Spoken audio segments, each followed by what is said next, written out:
মধ্যরাতের চাঁদ। লেখনীতে মুস্তারিন মুশাররাত। পর্ব ৩১।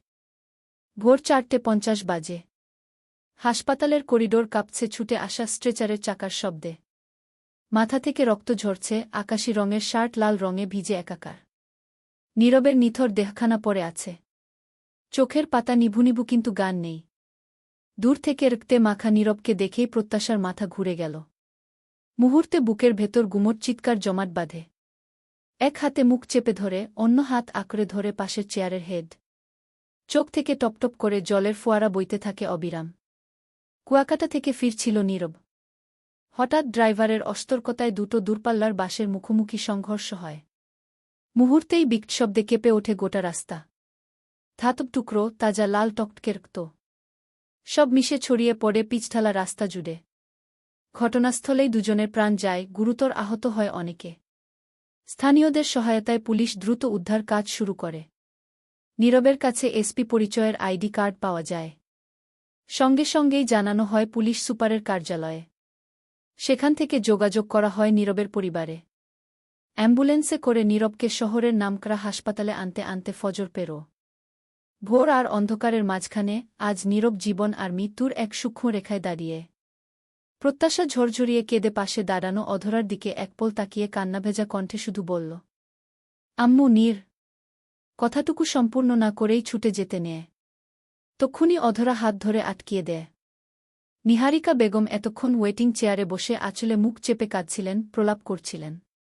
ছেলেকে অ্যাম্বুলেন্স থেকে নামিয়ে ইমার্জেন্সিতে নিয়ে যাওয়ার পথে পাগলের মতো দৌড়ে গেলেন। গিয়ে ছেলের বুকের উপর পড়ে হাউমাউ করে কাইতে লাগলেন। স্ট্রেচারে ধরা বয়রা থেমে যায়। ওখানে নিভান ছিল। সে আর ছোট চাচ্চু রাস্তায় দাঁড়িয়েই অস্থিরতায় পায়চারি করছিল। নীরবের রক্তে মাখা মুখখানায় মমতায় মাখা হাতটা বারবার বুলাতে বুলাতে প্রলাপ করলেন, আমার ছেলে, আমার বুকের ধন, আমার নীরব। ইয়া আল্লাহ, আমার জান নাও, তবুও আমার ছেলের জান ফিরিয়ে দাও। আমার সব আজও আমার ছেলেকে দাও। ইয়া মাবুদ, আমার বুক খালি করো না। আমার বুকের মানিক, আমার আব্বাটা গু। বলেই ছেলের রক্তে মাখা মুখেই চুমু খেতে লাগলেন। চাচ্চু নিভানকে ইশারা করে বললেন, নিভান, ভাবিকে সরাগু। নিভানের চোখ ভেজা, বুকের পাঁজর ভেঙে যাচ্ছে। দুই হাতে মায়ের কাঁধ ধরল, বল ভেজা গলায়, মামা শক্ত হও, কিচ্ছু হবে না। কিচ্ছু হবে না নীরবের। আমাদের নীরব আমাদের কাছেই ফিরে আসবে গি। নিহারিকার হৃদয় যেন ছিঁড়ে যাচ্ছে। ছেলেগুলো তার কলিজার টুকরো যে। নিবিড় পর হওয়ার পরেও নীরব থাকায় অতটা বুঝতে পারেননি। নিবিড়ের ঘাটতি যে নীরবই পূর্ণ করেছে। নিহারিকা শাড়ির আঁচল তুলে নীরবের মুখের জমাট বাঁধা রক্ত মুছতে মুছতে কাঁদতে কাঁদতে বললেন, নীরব, নীরব বাবা, আমার চোখ খোল। মা ডাকছে, বাবা, কথা বল। কথা বল সোনা। আমার হৃদয় ছিঁড়ে যাচ্ছে যে, আমি পারছি না গি। নিহারিকার চুলের খোপা খুলে পিঠে এলোমেলো ছড়িয়ে পড়েছে। নিভান মাকে টেনে সরানোর চেষ্টা করে বলল, মা সরো। নীরবকে ডাক্তার দেখবে, যেতে দাও। প্রত্যাশা এক ঝটকায় মায়ের হাত ছাড়িয়ে ছুটে যেতে লাগল। পরনে হালকা মিষ্টি রঙের কামিজের উপর সাদা পাজামা আর সাদা ওড়না। ছুটতে গিয়ে মাথার উপর থাকা ওড়না পড়ে গেল। প্রত্যাশা এসে থামল স্ট্রেচারের সামনে। কম্পিত ঠোঁটজোড়া দাঁত দিয়ে কামড়ে ধরে ফুপিয়ে ওঠে। সূক্ষ্ম অভিযোগ নিয়ে মনে মনে আওড়াল, হে খোদা, এসব কি হচ্ছে? রাতের স্বপ্নের মতো আজকের ভোরটা মিথ্যে হতে পারে না? হে আল্লাহ, ওনার সাথেই কেন এমন হল? ওনাকে সুস্থ করে দাও। পরিবারের কাছে সুস্থ শরীরে ফিরিয়ে দাও। জানটুকু ভিক্ষে দাও। আর কিছুই চাই না। প্রত্যাশা আচমকা নীরবের পরে থাকা হাতটা ধরল। হিমশীতল ঠান্ডা হাতটা ধরতেই প্রত্যাশার কান্নার বেগ বাড়ল। নীরবকে আঁকড়ে ধরে বলতে ইচ্ছে করল, নীরব, আপনি না বলেছিলেন আপনার আমার সম্পর্ক যতদিন থাকবে ততদিন আপনার আমার প্রতি দায়িত্ব থাকবে। নীরব, আমাদের সম্পর্কটা তো এখনও আছে। তবে কেন আপনি আমার দায়িত্ব পালন থেকে পালাতে চাইছেন? শুধু দায়িত্ব থেকে হলেও আমি আপনার সাথে থাকতে চাই। নীরব, আমার যে আপনাকে অনেক কিছুই বলা হয়নি। আপনি কেন এত বড় একটা দুর্ঘটনা ঘটালেন? প্লিজ কিছু বলেন। আমার যে খুব কষ্ট হচ্ছে গি। নিভান মাকে টেনে সরাল। নিহারিকা নিভানকে জড়িয়ে হাউমাউ করে কাঁদতে লাগলেন।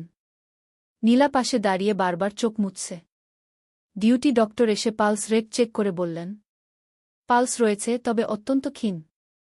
হেমোরেজিক শকে চলে যাচ্ছে পেশেন্ট। এক্সেসিভ ব্লিডিংয়ের কারণে ব্লাড প্রেসারও র্যাপিডলি ড্রপ করছে। ফাস্ট ওটি রেডি করতে হবে। ইমিডিয়েট সার্জারির প্রিপারেশন দরকার। স্যারের সাথে কথা হয়েছে, উনি রাস্তায় আছেন।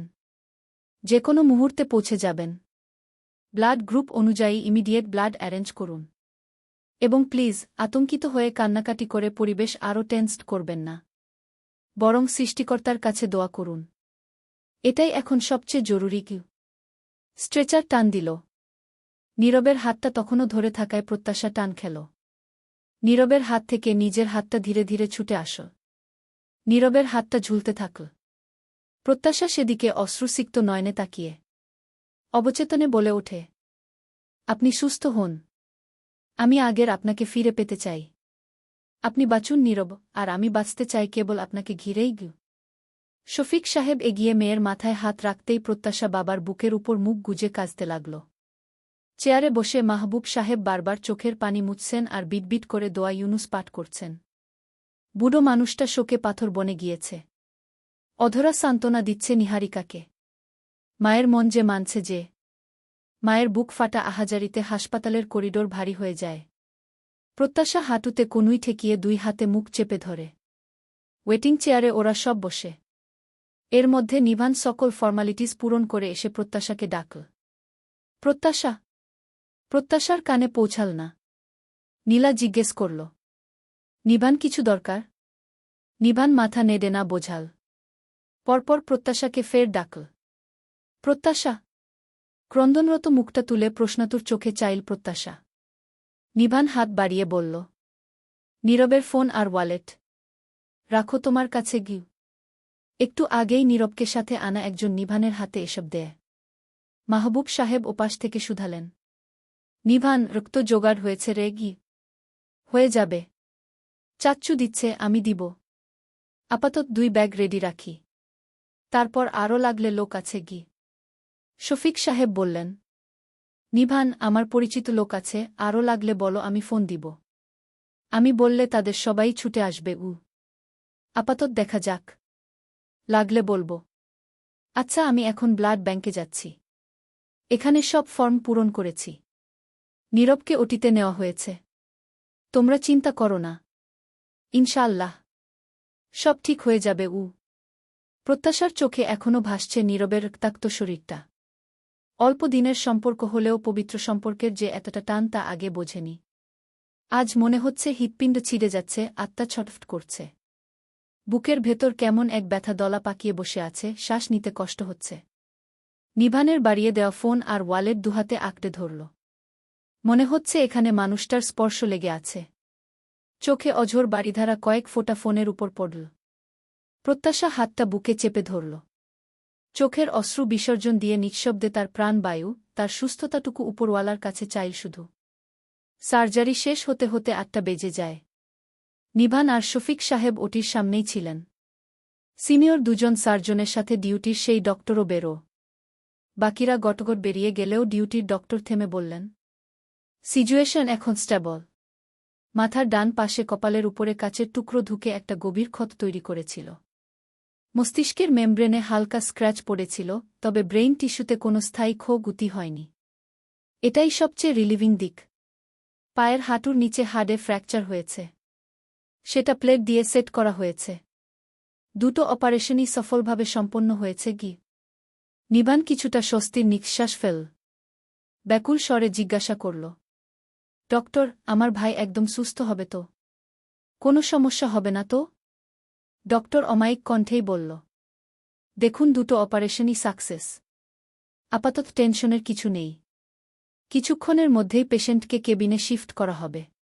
পেশেন্টকে এখন শুধু পর্যবেক্ষণে রাখতে হবে। পেশেন্টকে ঘুমের ইনজেকশন দেওয়া হয়েছে যাতে ব্রেইন সম্পূর্ণ রেস্টে থাকে। জ্ঞান ফিরতে সময় লাগবে, হতে পারে 8 থেকে 1-2 ঘণ্টা বা তার বেশি। তবে এখনই কোনো আতঙ্কের কিছু নেই। গি ঘড়ির কাঁটা 4টের ঘরে। 10টার পরেই অত লোকজনের ভিড় কমাতে 2-1 জন থেকে বাকি সবাইকে যেতে বলা হয়। নিভান, নিহারিকা আর প্রত্যাশা আছে। দুপুরে অধরা খাবার রান্না করে স্বামীকে দিয়ে পাঠিয়ে দেন। তবে কারোরই খাওয়া হয়নি। যদিও চিন্তার কিছু নেই, তবুও অসুস্থ মানুষকে সামনে নিয়ে গলা দিয়ে খাবার নামে। আবার শর্মিলাও খাবার নিয়ে এসেছেন। বাড়ি ফাঁকা থাকে জন্য তখন আসতে পারেনি, অবশ্য ফোনে খোঁজখবর নিয়েছেন। নীরবের কপালে ব্যান্ডেজ, পায়ে প্লাস্টার, স্যালাইনের ক্যানোলা বা হাতে সেট করা। প্রত্যাশা দেয়ালে ঠেস দিয়ে দাঁড়িয়ে। কেবিন জুড়ে নীরবতা। শর্মিলা এসে এটা ওটা বললেন। তবে শাশুড়িমা এখন পর্যন্ত কিছু বলা তো দূর তাকায়নি। প্রত্যাশার নিজেকে অপজা মনে হচ্ছে। আচ্ছা, শাশুড়িও কি তাকে এমনই ভাবছে? কেবিনের পিনপিনে নীরবতা ভাঙল দরজা খোলার শব্দে। সবাই একসাথে বিস্ময়ে প্রশ্নবোধক চাউনিতে চাইল। প্রীতি নম্র স্বরে সালাম দিল। শর্মিলা মনে মনে আওড়াল, বাবা, আজ সূর্য কোন দিকে উদয় হয়েছে? ভুল করে পশ্চিমাকাশে সূর্যোদয় হয়নি তো? ইচ্ছে দৌড়ে এল। নিহারিকার দিকে তাকিয়ে বলল, দিদুন তুমি? সাথে সাথে বেডে নজর পড়তেই মুখটা ছোট করে বলল, পাপার কি হয়েছে? মাম্মা বলল, পাপা অসুস্থ। এইবলে বেডের দিকে এগোল। নীরবের হাত ধরবে তার আগেই প্রীতি মেয়েকে টেনে নিল। ইচ্ছে ভেঙে ভেঙে জিজ্ঞেস করল, মাম্মা, পাপার কপালে সাদা কি বাধা? পাপা ঘুমিয়ে কেন? প্রীতি কিছু বলার আগেই শর্মিলা আদর করে কাছে টেনে বলল, পাপার একটা ছোট্ট অ্যাক্সিডেন্ট হয়েছে সোনা। আঘাত লেগেছে, তাই ব্যান্ডেজ করা গু। প্রীতি নিজ থেকেই বলে উঠল। আমার এক ফ্রেন্ড ফোনে নীরবের অ্যাক্সিডেন্টের কথা বলল। বাড়িতে নীরবের দুর্ঘটনার কথা বলতেই ইচ্ছে বায়না ধরল সে এক্ষুনি যাবে। ইচ্ছের জিদ তো আবার সাংঘাতিক গু। নিহারিকা শুনল, উত্তর করল না। ইচ্ছে নিহারিকার শাড়ির আঁচল টেনে বলল, দিদুন, পাপাকে ঘুম থেকে তোলো। পাপাকে বলো আমি আসছি গু। পাপা অসুস্থ সোনা। ইচ্ছে, তুমি তো নিষ্পাপ, মাছুম বাচ্চা। তুমি একটু দোয়া করো তো, পাপা যেন দ্রুত সুস্থ হয়ে যায়। নিহারিকার কথায় ইচ্ছে ঘাট কাত করে বলে, আচ্ছা। ইচ্ছে আর আনিশা কেবিনের সাথে লাগোয়া বারান্দায় গিয়ে ছুটাছুটি করতে লাগল। প্রীতি বেডে একপল চেয়ে প্রত্যাশার দিকে তাকায়। শর্মিলা প্রীতির সাথে টুকটাক কথা বলল। প্রীতি খুবই নম্রভাবে কথাবার্তা বলল। নীরবের বেডের পাশে টুলে বসে নিহারিকা। শর্মিলা কাঁধে হাত রেখে বলল আস্তে করে, ভাবি, বলছি বাড়ি চলো। আমার সাথে গিয়ে গোসল করে আবার আসবে। তোমার দেবরকে বলবো পৌঁছে দিতে। ছোট পাগল হয়েছিস তুই? আমার ছেলেটা এখনো চোখ খুল না, আর আমি বাড়ি যাই। ডাক্তার তো বলেছে চিন্তার কিছু নেই। জ্ঞান ফিরতে একটু সময় লাগবে, 12 ঘন্টার বেশিও লাগতে পারে। গোসল না করলে তোমার তো আবার মাথা ছিঁড়ে যায়। এমনিতেই সেই রাত থেকে কান্নাকাটি করছ, তার উপর খাওয়া দাওয়া নেই। এভাবে থাকলে তুমি না অসুস্থ হয়ে পড়ো। অসুস্থ হলে ছেলেকে আবার দেখবে কি করে? তোমাকেই তো আবার টানতে হবে। তাই বলছি চলো আমার সাথে গিয়ে। নীরবকে একা রেখে আমি কি করে যাই? না না না, আমি যাবটাব না। বাদ দে তুই। প্রত্যাশা আছে, নিভান আছে, ওরা থাকবে তো। হঠাৎ পাশ থেকে প্রীতি বলে উঠল, মা, আমি সন্ধ্যা পর্যন্ত আছি, আপনি গিয়ে ফ্রেশ হয়ে আসুন। ফ্রেশ হলে বেটার লাগবে গু। এই প্রথম প্রীতির মুখ থেকে মা ডাক শুনলেন। বিস্মিতই হলেন নিহারিকা, তবে বুঝতে না দিয়ে নির্বিকার রইলেন। বাইরে নিভান ছিল, সেও এসে মাকে বোঝাল। অবশেষে রাজি হল। তবে নিভানকে পৈপি করে বলল, নিভান, খেয়াল রাখিস, এক মুহূর্তের জন্য চোখ সরাস না বাবা। কোনো সমস্যা হলে বুঝতে পারলে সাথে সাথেই ডাক্তারকে ডাকবি। চিন্তা করো না তো মা, আমি আছি। পরপর আমি রিকশা দেখছি বলে নিভান নিচে যায়। বাসা এখান থেকে বেশি দূর নয়। শর্মিলা বের হবে তার আগে প্রত্যাশার সামনে দাঁড়িয়ে মাথায় হাত বুলিয়ে বলল, প্রত্যাশা, আর কান্নাকাটি করো না সোনা। কিছুই তো খেলে না। তোমার আম্মু তো প্রয়োজনীয় জিনিস পাঠিয়েছে, ফ্রেশ হয়ে নিও কেমন? প্রত্যাশা কিছুই বলতে পারল না। প্রত্যাশার গালে হাত রেখে আশ্বাস ভরসা দিয়ে বলল, উফ, বিপদাপত্য আর বলে কয়ে আসে না মা। শুধু মনে করো আল্লাহ না করুক বেশি কিছু হয়নি, এই তো হাজার শুক্রিয়া। তবুও যে অল্পের উপর দিয়ে গিয়েছে গু। তারপর প্রীতির দিকে তাকিয়ে অমায়িক গলায় বললেন, প্রীতি, তুমিও যেহেতু আছো দেখো একটু। প্রত্যাশা তো ছোট, তুমি বড়। প্রত্যাশা অত বুঝতে নাও পারে। তুমি একটু বুঝিয়ে দিও, আর লক্ষ্য রেখো। নিবান তো আছেই গে। প্রীতি উত্তরে মৃদুস্বরে বলল, ছোট মা, টেনশন করবেন না। মানা আসা পর্যন্ত আমি থাকব। আর নিশ্চয় খেয়াল রাখব। নিহারিকা সাথে সাথে বলে উঠলেন। ছোট, এত জনে জনে আমার ছেলেকে দেখার কথা বলতে হবে না। যেই আল্লাহ বড় বিপদ কাটিয়ে দিয়েছেন, তিনি আমার ছেলেকে রক্ষা করবেন, ভালো রাখবেন গু। এই বলে পা বাড়াতে গিয়ে আবার থামলেন। প্রত্যাশার দিকে তীক্ষ্ণ দৃষ্টিতে তাকিয়ে গম্ভীর গলায় বললেন, এভাবে সবসময় সময়ের মতো দাঁড়িয়ে থেকো না। হাতে ধরে দেখিয়ে বারবার যেন বলে দিতে না হয়, তোমার স্বামীর ভালোমন্দ দেখার দায়িত্ব সবার আগে তোমার, পরে বাকিদের। কেবল চোখ ভিজিয়ে কিছু হয় না। বুঝে শুনে একটু চালাকচতুর হয়ে বুদ্ধি নিয়েও চলতে হয় গিয়ে। থেমে গলার স্বর একটু মিয়ে ফের বললেন, নীরবের পাশে থেকো, লক্ষ্য রেখো। নীরবের অসুবিধে হচ্ছে বুঝতে পারলে নিভানকে ডেকো। সিস্টাররা তো আশায়াওয়া করছেই গি। প্রত্যাশা কলের পুতুলের মতন ঘাট কাত করে বলল, ঠিক আছে, আপনি চিন্তা করবেন না গি। নিহারিকা দীর্ঘশ্বাস ফেলে বললেন, খেয়ে নিও তুমি। এমনিতেই হ্যাংলা পাতলা না খেয়ে প্রেশার লো হয়ে আবার মাথা ঘুরে পড়ে যাবে। সন্ধ্যায় বেয়াইকে আসতে বলো, রাতে বাড়ি গিয়ে থাকবে। তোমার তো আবার 1 সপ্তাহ পরেই পরীক্ষা গো। শাশুড়ি মাকেও বুঝে উঠতে পারে না প্রত্যাশা। এই ঝাড়ি মেয়ে খিরে বলেন তো আবার মমতা আদর ঢেলে বলেন। কেবিনে প্রীতি আর প্রত্যাশা ইচ্ছে নিভানের সাথে করিডোরে হাঁটছে। এর মধ্যে একজন সিস্টার এসে প্রীতির দিকে তাকাল। প্রীতির পরনে জলপাই রঙের 3 পিস, সুন্দর করে ওড়নাটা গায়ে জড়ানো। প্রীতির সামনে এগিয়ে সিস্টার বলল, পেশেন্টের বাড়ির লোক? কি হন পেশেন্টের? প্রীতি কপালে বিরক্তির ছাট ফেলে বলল, হুম, পেশেন্টর বাড়ির লোক। জি বলুন। পেশেন্টের কি হন? প্রীতি রুক্ষ স্বরে বলল, বললাম তো পেশেন্টের বাড়ির লোক। কি বলবেন বলুন তো? নার্স এগিয়ে স্যালাইন নেড়েচেড়ে দেখল। কিছু বলতে গিয়ে থেমে প্রত্যাশার দিকে তাকিয়ে বলল, আপনিও পেশেন্টের বাড়ির লোক? প্রত্যাশা মিহি স্বরে বলে, জিবি, আমি উনার ওয়াইফু। নার্স বলল, ওহ, তাহলে আপনাকেই বলছি। পেশেন্টের জ্ঞান ফিরলে জানাবেন। জ্ঞান ফেরার পর একটা ইনজেকশন পুশ করতে হবে। যদিও আমি কিছুক্ষণ পর পর এসেই চেক করে যাব জ্ঞান ফিরেছে কি না গে। ওকে। ফাইলটা হাতে তুলে বলল, সন্ধ্যার মধ্যেই জ্ঞান ফিরলে রাতে খাবার দিতে পারবেন। স্যুপ জাতীয় তরল খাবার। থ্যাঙ্কস গ। প্রীতির ফোন আসায় ব্যালকনিতে যায় কথা বলতে। প্রত্যাশা বেডের পাশে টুলে বসা। এক হাতে আলতো করে নীরবের ক্যানোলা পরানো হাতটা ধরে আছে। আর ভাবছে, নীরব বাড়িতে বলেছে কোনো একটা অফিসিয়াল কাজে সে কুয়াকাটা যাচ্ছে। প্রত্যাশার মনে প্রশ্নের উদয় হয়, এটা কি সত্যি? নাকি নীরবের কুয়াকাটা যাওয়ার কারণ প্রত্যাশা? প্রত্যাশার ভাবনার ছেদ হয় আকস্মিক অনুভবে। হঠাৎ খেয়াল হল, ছুঁয়ে থাকা নীরবের হাতটা কিঞ্চিত নড়ল বোধ হয়। প্রত্যাশা চোখের ভারী পাতা তুলে নীরবের দিকে তাকায়।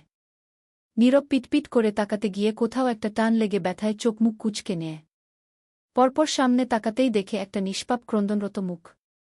সাদা ওড়না মাথায়, গোলগাল মুখটা ফ্যাকাসে বিবর্ণ হয়ে আছে। নীরব ব্যথায় কুচকানো মুখ চোখেই নিঃশব্দে তাকিয়ে রইল সেদিকে। চলবে। মধ্যরাতের চাঁদ। লেখনীতে মুস্তারিন মুশাররাত। পর্ব 32। নীরবের হাতের উপর আলতো করে ছুঁয়ে রাখা হাতটা প্রত্যাশা চটজলদি সরিয়ে নিল। ঘন সিক্ত পাপড়িগুলো তিরতির করে কাঁপছে। নীরবের শান্ত দৃষ্টিজোড়া প্রত্যাশার নিষ্পাপ ক্রন্দনরত ফোলা ফোলা চোখের দিকে। কিছু বলবে ভেবে প্রত্যাশা মুখ খুলতে গিয়ে আবার কি ভেবে ঠোঁট দুটো এক করল। নীরব মস্তিষ্কে প্রেশার দিয়ে একে একে সবটা মনে করার চেষ্টা করল। অবশ্য অ্যাক্সিডেন্টের পরের মুহূর্তগুলো তার অজানা। নার্সের বলা কথা মনে হতেই তড়াক ওঠে দাঁড়াল প্রত্যাশা। নিভান ভাইজাকেও বলতে হবে। দরজা টেনে করিডোরে গলা বের করতেই নিভানকে ওয়েটিং চেয়ারে পেল। ইচ্ছের সাথে গল্প করছে। জিজু। সমস্যা প্রত্যাশা? কিছু কি হয়েছে? উহু। জিজু, ওনার জ্ঞান ফিরেছে। নার্স এসে বলেছিল জ্ঞান ফেরার পর ইনজেকশন আছে। একটু যা। কথা কেড়ে নিয়ে বলল নিভান। যাক, আলহামদুলিল্লাহ। আচ্ছা, এক্ষুনি বলেই আসছি। ব্যালকনি থেকে কেবিনে আসতেই বেডে নীরবের দিকে চোখ পড়ল প্রীতির। স্বস্তির নিঃশ্বাস আপনা আপনি বেরোল 2 ঠোঁট গলে। নীরব চোখ ঘুরিয়ে এদিক ওদিক তাকাতেই প্রীতির দিকে নজর পড়ে। প্রীতি সাথে সাথে এলোমেলো দৃষ্টি ফেল। সহসাই বলে উঠল, Nirab, how are you feeling now? Feeling any problems? Prottasha এসে দাঁড়াল। নীরব চোখ ঘুরিয়ে নীল। নিরুত্তাপ থাকল। এর মধ্যে নিভান এসে জিজ্ঞেস করল, নীরব ভাই, আমার কোনো সমস্যা হচ্ছে কি? খারাপ লাগছে? নীরব মাথাটা কিঞ্চিত নাড়িয়ে না বোঝাল। প্রীতি ভেতরে ভেতরে আহত হল, অপমানিত বোধ করল। ইচ্ছে খানিকক্ষণ পটর পটর করল। নীরব মুখে হাসি নিয়ে আস্তে আস্তে দু-একটা কথা বলল। নিভান ফোন করে সবাইকে জানিয়ে দিল। প্রত্যাশার মনে হচ্ছে এতক্ষণে বুকের উপর থেকে দুশ্চিন্তার পাথরটা নামল। তবে একদিনে দুজনের মাঝে গড়ে ওঠা দেয়াল টপকে কথা বলতে পারল না। হাসপাতালটা নামিদামি আভিজাত্যপূর্ণ। রোগীর বেডটা মাঝখানে, একপাশে এক সোফা, তার সামনেই ছোট্ট একটা গোল টেবিল। অন্য পাশে অ্যাটেন্ডেন্টের জন্য আলাদা আরামদায়ক কাউচ। জানালার পাশে ঝুলানো সাদা দামি পর্দা, যেখান দিয়ে ব্যালকনির দিকের আলো এসে পড়ে। চারপাশটা ঝকঝকে, ছিমছাম। রাত 12:15 বাজে। নিহারিকা ছেলের মাথার পাশে বসে চুলের ভাঁজে আস্তে আস্তে আঙুল চালাচ্ছেন। নীরব বল মৃদুস্বরে, মা, ঘুমিয়ে পড়ো। বেশি রাত জাগলে তোমার বিপি বাড়বে গু। সমস্যা নেই, আমি ঠিক ঘুমিয়ে পড়ব। তুই আগে ঘুমায়। আমাকে নিয়ে তোকে চিন্তা করতে হবে না বাবা। আমি অসুস্থ না, তুই অসুস্থ। তাই যা বলছি শোনো, কথা না বলে চোখ বন্ধ কর। আমি হাত বুলিয়ে দিচ্ছি, ঘুমানোর চেষ্টা কর বাবা গু। থেমে পরমুহূর্তেই শুধালেন, আলো নিভিয়ে দিব? না, থাকু। নীরবের চোখ ঘুরে ফিরে বারবার সোফায় বসে ঝিমানো প্রত্যাশার দিকে যাচ্ছে। নীরব নড়াচড়া করে উঠে বলল, মা, আমার ফোন। ফোন কি আছে নাকি? নিহারিকা জিভে বিরক্তি সূচক চো শব্দ তুলে বললেন, এত নড়াচড়া ছটফট করছিস কেন বলতো? বারবার পা নড়াচ্ছিস। ডাক্তার রেস্টে থাকতে বলেছেন। পাটা এক্ষুনি এত মুভমেন্ট করতে বারণ করেছেন। কিন্তু তুই তো দেখছি বাচ্চা হয়েছিস। কোনো নিষেধবারণী শুনতে চাইছিস না গি? উফ মা, আমার মনে হচ্ছে তোমরা সবাই মিলে আমাকে বাচ্চা বানিয়ে রেখেছ। আর কিছুই হবে না, এত টেনশন করো না। ডক্টরের সাথে কথা বলে দ্রুত বাসায় যাওয়ার ব্যবস্থা করো। বাসায় গেলেই একদম সব ঠিক হয়ে যাবে গু। নিহারিকা কপট রাগ দেখিয়ে বললেন, ডাক্তারকে বলব তোকে যেন তাড়াতাড়ি রিলিজ না দেয়। রিলিজ দিলেই তো ঠিক করে সুস্থ হওয়ার আগেই আবার অফিসে ছুটবি। শুরু হয়ে যাবে কাজ নিয়ে ব্যস্ততা, দৌড়াদৌড়ি। তার চেয়ে বরং এখানেই কদিন আরামে থাকব। ব্যস্ততা দৌড়াদৌড়িও বেটার হসপিটালে শুয়ে থাকার চেয়ে। এখানে এভাবে শুয়ে সময় যেন যেতেই চাচ্ছে না আগে। 2-3 সেকেন্ড পরেই নীরব মাকে মনে করাতে আবার বলল, মা, ফোন কি পেয়েছিলে? যদিও পাওয়ার কথা নয়, তবে পকেটেই তো ছিল গু। ও হ্যাঁ, ফোন আছে তো। প্রত্যাশার কাছে গি। এই বলে ঘাট ফিরিয়ে ডাকলেন, প্রত্যাশা। প্রত্যাশা ঝিমুচ্ছিল। একটু ধরফ দিয়েই উঠে অপ্রস্তুত হয়ে বলল, হুইয়া গু। নীরবের ফোন তোমার কাছে আছে না? রেখেছিলে কি? হুগ। প্রত্যাশা উঠে সামনের টেবিলে রাখা টোট ব্যাগটার ভেতর থেকে ফোন বের করে বলল, এই যে ফোন ঘু। নীরব চাইছে গু। প্রত্যাশা ত্রস্ত ওয়ালেটও বের করল। বেডের সামনে দাঁড়িয়ে নীরবের দিকে বাড়িয়ে মিহিসরে বলল, এই যে ঘু। নীরব মুখে কিছু না বলে নীল ওয়ালেট মাথার পাশে নামাতে নামাতে বিটবিট করলেটা চেয়েছিলাম নাকি? ফোঁস করে নিঃশ্বাস ফেলে ফোনে মেসেজ টাইপ করল। হাতে স্যালাইনের নল নেই, ক্যানোলা আছে, ইনজেকশন দিতে হয় জন্য। বাইরে ওয়েটিং চেয়ারে গা এলিয়ে নিভান। বুয়ের সাথে চ্যাটিংয়ে ব্যস্ত। নীলার নাকি ভয় করছে। এই প্রথম ও বাড়িতে নিভানকে ছাড়া একলা রুমে আছে। তাই একটু কেমন কেমন ভয় ভয় অনুভূতি হচ্ছে জন্য ঘুম আসছে না। নিভান রিপ্লাইয়ে লিখল, আইডিয়া। সমাধান পেয়েছি। তোমার ঘুমানোর দরকার নেই, মেসেজে কথা বলি। তোমার ভয়ও দূর হবে, এদিকে এভাবে বসে বসে ঘুমানোর চেয়ে আমার সময়টাও বেটার কাটবে গি। নীলা তাতে অ্যাংরি রিয়াক্ট দিল। নিভান হেসে কিছু লিখবে তার আগেই নীরবের মেসেজ এলো। শিন করে নিভান আস্তে করে কেবিনে ঢুকে বলল প্রত্যাশাকে, প্রত্যাশা, চলো তোমাকে বাসায় রেখে আসি গি।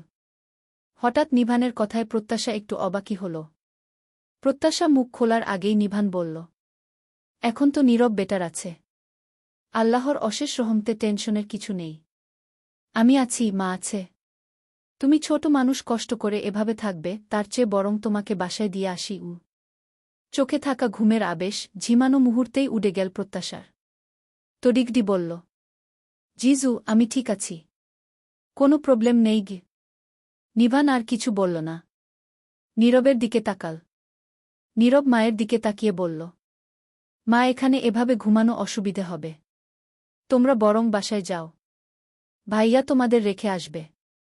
এখনো বেশি রাত হয়নি গে। নিহারিকা ধমকিয়ে উঠলেন, থাম তোরা, একাধ দিন না ঘুমালে মানুষ মরে যায় না। বিপদের সময় একটু একটু কষ্ট সহ্য করতেই হয়। আমার বাচ্চাদের জন্য এটুকু কিছুই না। আমি ঠিক আছি।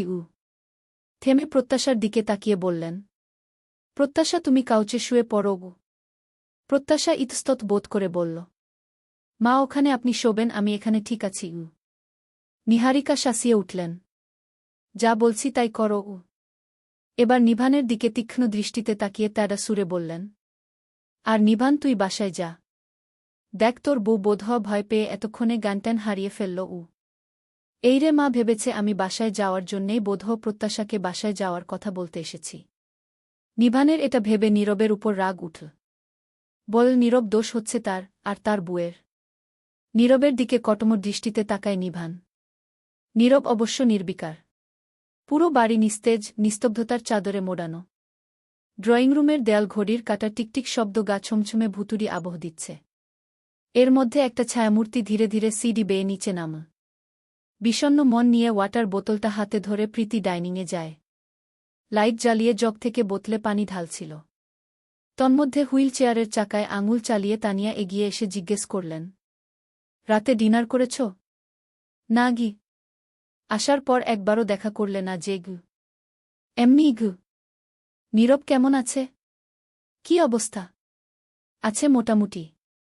মাথার ডান পাশের সাইড ঘেঁষে কপালে আঘাত লেগেছে আর পায়ে। ডক্টরের পরামর্শ অনুযায়ী চললে দ্রুত ঠিক হয়ে যাবে গি। ওহ গি। কয়েক সেকেন্ড থেমে ফের কথা তুললেন, তোমার মেয়ে তো রাতে কান্নাকাটি করে ঘুমিয়েছে। সে তো দুদিন মিশেই এখন ও বাড়ির সকলের ন্যাওটা হয়ে গেছে। দাদু বাসায় যাবে, বড় পাপা তাদের সাথেই থাকবে। নিভান, উনি খুব মিশুকে। বিকেলে ওনার সাথে ঘুরেছে, গল্প করেছে। তাই হয়তো। প্রীতি রোবটের মতো দাঁড়িয়ে কথা বলতে থাকে। তানিয়া আকস্মিক বলে উঠলেন, রক্ত বলে কথা। রিকিকদের মানুষদের দুদিন দেখেই তাদের ছাড়া এখন কিচ্ছু বুঝছে না। কি করবে এখন? প্রীতি বুঝতে পারল না। তাই পাল্টা প্রশ্ন করল, কি করব মানে? কদিন মেয়েকে কাঁদিয়ে জোর করে আটকে রাখবে? ও তো এই বাড়িটাকে জেলখানা মনে করে। ওখানে যাওয়ার জন্য যা শুরু করেছে কান্না। আমি বিরক্ত হচ্ছি। পাঠিয়ে দাও ওকে। কি? আর তুমি? কেন, আমাকেও কি এখন ওর সাথে ও বাড়ি যেতে বলছ? মনে পড়বে না? জানি না গি। প্রীতি, শোনো, আমি বলি, ওদের রক্ত, ওদের বংশের প্রথম সন্তান। ওরা নেওয়ার জন্য এক পায়ে রাজি হবে। তুমি চাইলে আমি পুরনো সব কিছু ভুলে ক্ষমা চাইব। তোমাকে প্রাপ্য সম্মান দিয়ে নিতে বলব। প্রীতি সোফায় বসতে বসতে বলল, প্লিজ মা, এরকমটা করতে যেজো না। ভুলেও না। ও বাড়ির প্রত্যেকটা মানুষকে আমার অসহ্য লাগে। বিশেষ করে। কথার মাঝেই তানিয়া বলল, আমি জানি, কারণও অবশ্য অজানা নয়। তাহলে বলো, আজ কেন নিজ থেকেই গেলে? সেটাও তোমার অজানা থাকার প্রশ্নই আসে না গি। এই বলে দীর্ঘশ্বাস ফেলে প্রীতি দুই হাতের তালুতে মুখ ঢেকে নিল। তানিয়া মেয়ের মাথায় হাত রেখে নরম স্বরে বললেন, একটু সহ্য করে মানিয়ে নেওয়ার চেষ্টা কর। আর একবার না হয়। মুখ থেকে হাত দুটো সরিয়ে প্রীতি রুক্ষ গলায় বলল, সেই তো মানিয়ে নেওয়া মানে অ্যাক্টিং করা। আমি আজ 6টা বছর অভিনয়ের মাঝে থেকে অতিষ্ঠ হয়ে গেছি। আমার নিজেকে খুব টায়ার্ড লাগছে। আমি ভীষণ টায়ার্ড মা। আমি সত্যিই ভীষণ টায়ার্ড। তানিয়া মাথায় হাত বুলিয়ে বললেন, আমি জানি মা, তোর কষ্ট বুঝি না এমন নয়। প্রীতি এক ঝটকায় মাথা থেকে তানিয়ার হাত ফেলে দিল। রাগক্ষোভ মিশিয়ে চেঁচিয়ে উঠল, না, তুমি বোঝো না, তুমি জানোও না। কিচ্ছু জানো না তুমি। যাকে কখনো ভালোবাসিনি, এক ফোঁটা ভালোবাসা জন্মায়নি, তার স্পর্শ সহ্য করা কতটা কষ্টের তা তুমি জানো না। কেবল আমি জানি সেটা। দিনের পর দিন সেই মুহূর্তগুলো আমার কাছে মিনি দোজ লেগেছে। একা একা নিঃশব্দে ভেতরে ভেতরে গুমরেম ঘুরেছি গু। প্রীতির গলা ধরে এল। কয়েক মুহূর্ত পর ধরা গলায় বলল, জানো মা, ঘুম হল মানুষের বড় শান্তি, প্রশান্তি। অথচ স্লিপিং পিল হল আমার রোজকার সঙ্গী। আজকাল মেডিসিনও আমাকে প্রশান্তি দিতে ব্যর্থ হচ্ছে। আমি কতটা কষ্টে আছি, ডিপ্রেশনে আছি, এবার তুমি দেখতে পারছ? এখন অবধি যা যা ভাবা হয়েছে সব উল্টো হয়েছে। কিচ্ছু চাওয়া মতো হয়নি। অথচ আমি কি পেলাম? ঘৃণা ছাড়া কিছুই না, বাড়ছে বই কমছে না। মাঝে মাঝে আমার নিজেকেই শেষ করে দিতে ইচ্ছে করে কি। দুই হাতে মুখ চেপে ধরে প্রীতি ঝরঝরিয়ে কেঁদে উঠল। লাস্ট এভাবে কেঁদেছিল কবছর আগে। তারপর আর কান্না করেছে বলে মনে পড়ে না। সেই থেকেই অনুভূতিহীন, জড মনে হয় নিজেকে। সেদিন মনে হয়েছিল প্রতিশোধ নিতে গিয়ে সেই যেন প্রতিশোধের বলি হয়ে যাচ্ছে। রাত ৩টে, ওয়াশরুমের দরজা বন্ধ করে ঝর্ণা ছেড়ে ভিজতে থাকে প্রীতি। শরীরে পানির ছোঁয়া লাগতেই জ্বলছিল। তবে সেই জ্বলন হৃদয় স্পর্শ করল কই? গায়ের ব্যথা মনের ব্যথার কাছে সেদিন অতিতুচ্ছ হয়েছিল। হৃদয়টা দাবানলের মতো পুড়ছিল। পুরুষের ফার্স্ট স্পর্শ হওয়ার কথা ছিল স্বর্গীয় সুখানুভূতি। কিন্তু যাকে ভালোবাসেনি, মেনে নিতে পারেনি, তার স্পর্শ আগুনের মতো লাগছিল। সেদিন ৩ ঘণ্টা পানিতে ভিজে নির্বে কাঁদতে থাকে। শাওয়ারের পানি, চোখের পানি এক হয়ে গড়িয়ে পড়ছিল। প্রীতি ছোট থেকেই খুব দাম্ভিক, অহংকারী আর জিদি, বদমেজাজি ছিল। কলেজ, ভার্সিটিতে কোনো ছেলে ফ্রেন্ড ওর হাত ভুল করেও স্পর্শ হলে ও ক্ষেপে যেত। বান্ধবীদের কাছে ফলাও করে বলত, প্রীতিকে ছোঁয়ার রাইট শুধু তারই হবে। প্রীতি যাকে দেবে। আর একটা কথাও বেশ কনফিডেন্ট নিয়ে বলত, প্রীতির যাকে ভালো লাগবে, ভালোবাসবে তাকেই বিয়ে করবে। আর সেই পাবে সেই অধিকার। সেদিন ছিল মেঘমেদুর দিন। গোধূলি লগ্নে ভার্সিটির লাইব্রেরি থেকে একজন ফ্রেন্ডের সাথে বেরিয়ে হাঁটছিল। হঠাৎ একটা ফুটবল এসে পেছনে লাগে। প্রীতি ধাক্কা খেয়ে নিজেকে সামলে ঘুরে দাঁড়াল আগুন চোখে। বলটা পা দিয়ে চেপে ধরল। প্রীতি ওভার স্মার্ট, গুণ সুন্দরী। চোখ ঝলসানো রূপ। হালকা বাদামি চোখের মণি বিদেশীদের মতো করে তোলে ওকে। চালচলনে অহমিকা, দাম্ভিকতা চুইয়ে চুইয়ে পড়ে। প্রথম বর্ষের হলেও মাত্র কমাসেই ওর রূপ আর অ্যাটিটিউডের কথা পুরো ভার্সিটিতে ছড়িয়ে পড়ে। প্রীতি বলটা পা দিয়ে চেপে পা ঘুরাল। দাঁত কটমট করে ঠান্ডা গলায় বলল, কে মেরেছে বল? Answer me. বলটা নিবিড় মেরেছিল। ও বেচারা ভয় পেয়েছে। বন্ধুরা এটা সেটা বলে আরও ভীতু বানাল। মেয়েটা ওদের ব্যাচেরই। একজন বলল, বড়লোকের মেয়ে, খুব রাগী। সেদিন এক ক্লাসমেট প্রপোজ করায় ঠাস করে চড় মেয়ে খিরেছে। বিসির নাকি আত্মীয় হয়, কেউ সাহস পায়নি কিছু বলার। সবার ভিড় ঠেলে সামনে দাঁড়াল লম্বা চৌড়া তাগড়া যুবক। উচ্চতা ৫ ফুট ১১। ঘাড় উঁচু করে আত্মবিশ্বাসী ভঙ্গিতে দাঁড়াল। পরনে ফিটিং কালো টি শার্ট, হালকা ধূসর ট্রাউজার, কোমরের কাছে হাত গুজে ঠান্ডা চোখে তাকাল প্রীতির দিকে। তেমনি ঠান্ডা শান্ত গলায় নির্ভীক চিত্তে বলল, সরি, বলটা দাও। ছোট্ট বাক্যটা প্রীতির কাছে অদ্ভুত ঠেকল। ক্ষমা চাচ্ছে বটে, কিন্তু আদেশের সুরে। প্রীতির চোখ থমকে গেল ওর মুখে। এক মুহূর্তের জন্য শীতল রাগের ভাঁজে কাঁপন ধরল। যে অভ্যস্ত ছিল সবাইকে দমিয়ে দিতে, সে নিজেই যেন আজ দমে গেল। ছেলেটার দৃষ্টিতে কিছু একটা ছিল যা প্রীতিকে ঘায়েল করে। প্রীতি কিছুই বলল না, তবে বলটা হাত দিয়েও দিল না। ডপ করে পা দিয়ে কিক মেরে দেয়। নীরব দক্ষ হাতে সেটা ধরে নেয়। প্রীতি ছেলেটি সম্পর্কে খোঁজ নিয়ে শুনল ছেলেটিও তাদের ব্যাচের, কেমিস্ট্রি বিভাগের। প্রীতির ওভার কনফিডেন্স ছিল, কেউ তাকে রিজেক্ট করতে পারে এই ধারণা তার ছিল না। রিজেক্ট হওয়ার পর প্রীতির ইগো হার্ট হয়। ২ দিন পর বিকেলের নরম রোদ ব্যালকনি দিয়ে কেবিনে ঢুকে হুটোপুটি খাচ্ছে। প্রত্যাশা নিঃশব্দে পা টিপে টিপে হাঁটছে। গতকাল দুপুরে বাসায় গিয়েছিল। আজকে মাত্র আসল। সামনে ওর পরীক্ষা, তাই সবাই বারণই করেছে আসতে। তবে মনটা আকুপাকু করছিল আসতে। আবার অধরাও বলেন, জামাই হসপিটালে, মেয়ে এভাবে এ বাড়ি থাকলে কথা হবে। ওরা না বললেও আত্মীয় স্বজন, পাড়া প্রতিবেশীর মুখ তো ধরে রাখা যাবে না। কখন আবার বলে ফেলে। আর ভালোও দেখায় না। শফিক সাহেব মেয়েকে নিয়ে আসেন। প্রত্যাশার হাতে ব্যাগ ভর্তি মালটা, আপেল। সেগুলো টেবিলে নামিয়ে রাখে। নীরব ঘুমিয়ে আছে। তাই আর শফিক সাহেব ডাকলেন না। আজ শুক্রবার বিধায় নিভান মাকে বাসায় পাঠিয়ে এতক্ষণ ও ছিল। প্রত্যাশা আশায় চলে গেল নিশ্চিন্তে। এমনিতেও কাল নীরবকে ছাড়বে। আজকের রাতটুকু শুধু। দুপুরে খাওয়ার পর নিভানের সাথে গল্প করে ঘুমিয়ে পড়েছিল। ঘুম ভেঙে গলাটা কেমন শুকিয়ে আসছিল। নীরব বেডের সাইডের টেবিল র্যাকের উপর মিনারেল ওয়াটারের বোতল হাত বাড়িয়ে নিতে যায়। শুয়ে থাকায় নাগাল পাচ্ছিল না, আরেকটু সরে হাত বাড়াল। ঠিক তখনই প্রত্যাশা বোতলটা নিল।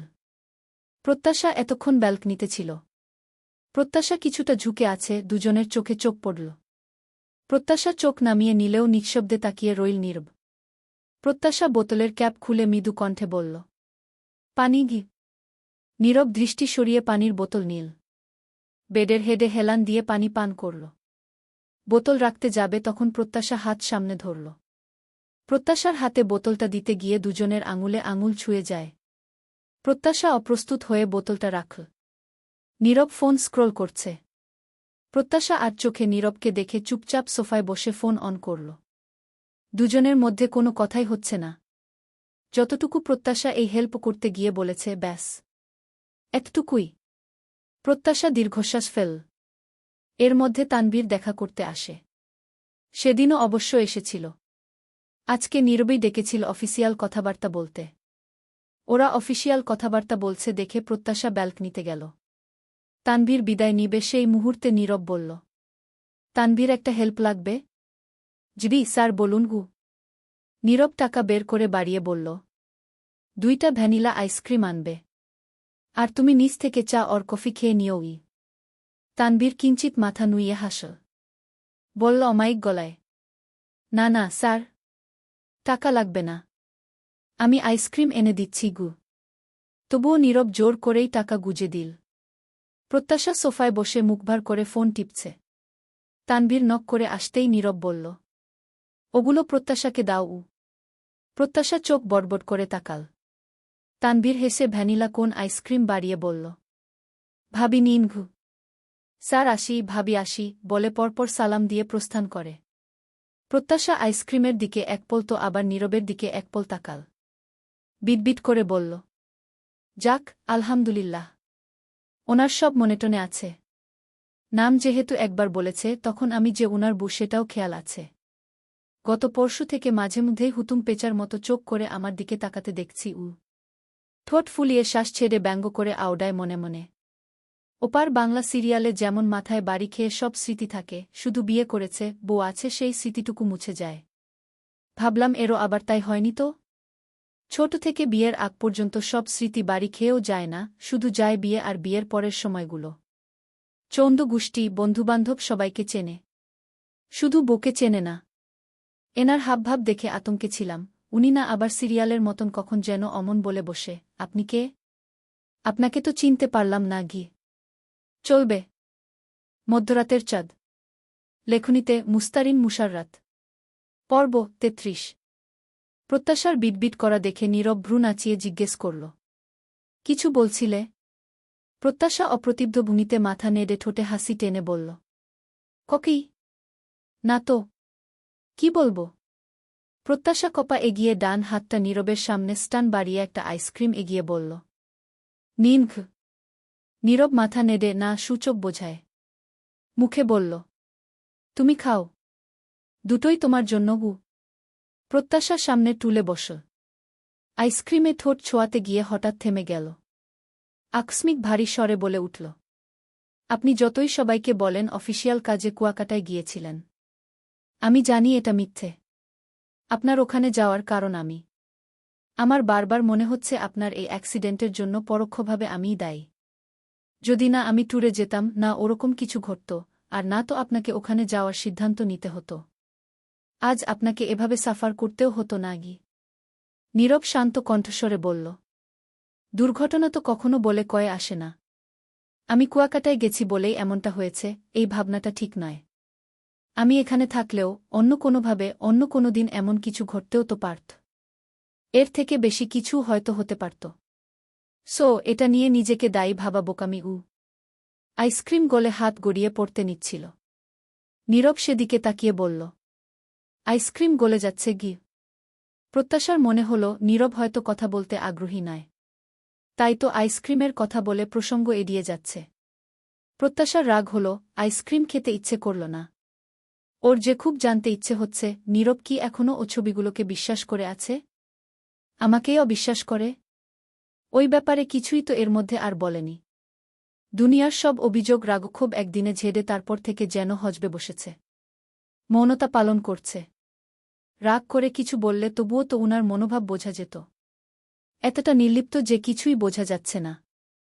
সেদিন রাতের কথা ফের মনে উঠতেই প্রত্যাশার বুক চিড়ে দীর্ঘশ্বাস বেরিয়ে এল। শূন্যে তাকিয়ে মনে মনে আওড়ায়, আবার সেদিনের উনার করা অপমান ভুলি কি করে। কম তো আর বলেনি। বিশেষ করে দুটো কথা মরে গেলেও ভুলব না। নেহায়েত অসুস্থ মানুষ, তাই আগ বাড়িয়েই কথা বলতে হচ্ছে। আবার উনি তো সবার সামনে সাধু পুরুষ। যাই হোক না কেন অন্যকে জানাবে না, বুঝতে দেবে না কিছু। সেদিন রাতে কত কি ঘটল, অথচ বাড়ির একটি মানুষকেও বুঝতে দিল না। কি সুন্দর করে সকালেই কজ দেখিয়ে আমাকে বাসায় পৌঁছে দিল। মনটা ভার হয়ে এলো প্রত্যাশার। আনমনেই তাচ্ছিল্য হেসে ভাবল, উনি নিজেই তো বলেছিল এরপর থেকে তোমার আমার সম্পর্ক স্বাভাবিক রাখা হয়তো হবে না। কথাটা মনে উঠতেই চোখ জিভে উঠল প্রত্যাশার। নিজেকে মনে হলো ছ্যাচডা। নীরব চাইছে না, সে শুধুই বেহায়ার মতো এখানে আছে। আইসক্রিমের দিকে তাকিয়ে বৃষ্টির দিনের কথা মনে পড়তেই বুকের ভেতর চিনচিনে ব্যথা অনুভব হল। এসব কিছু তো আর ভালোবাসা থেকে উনি করছেন না। উনি নিজেই বলেছেন যতদিন সম্পর্কটা থাকবে ততদিন দায়িত্ব থাকবে। এসব কিছু ভাবনাচিন্তা প্রত্যাশার মনমস্তিষ্কে বিরূপ প্রভাব ফেল। ঝট করে ফোনটা বের করে আব্বুর নম্বরে ডায়াল করল। রিসিভ হতেই বলল, আব্বু তুমি কোথায়? কেন রে মা, কোনো সমস্যা? না, কোনো সমস্যা নেই। আব্বু তুমি একটু হাসপাতালে আসতে পারবে আমাকে নিতে? সন্ধে হয়ে গিয়েছে তো তাই বলছি, নইলে আমি একাই যেতে পারতাম গো। আমি বাজারে আছি। কিন্তু প্রত্যাশা যাওয়ার সময় বললে রাতে থাকবে তুমি। প্রত্যাশা নীরবের দিকে তাকিয়ে ব্যালকনির দিকে এগিয়ে গেল। ফিসফিসিয়ে বলল, আসলে সামনে পরীক্ষা, এখানে থাকলে পড়াশোনা হবে না, তাই উনি নিজেই যেতে বলেছে গি। মিথ্যে বলতে প্রত্যাশার গলা মৃদু কাঁপল।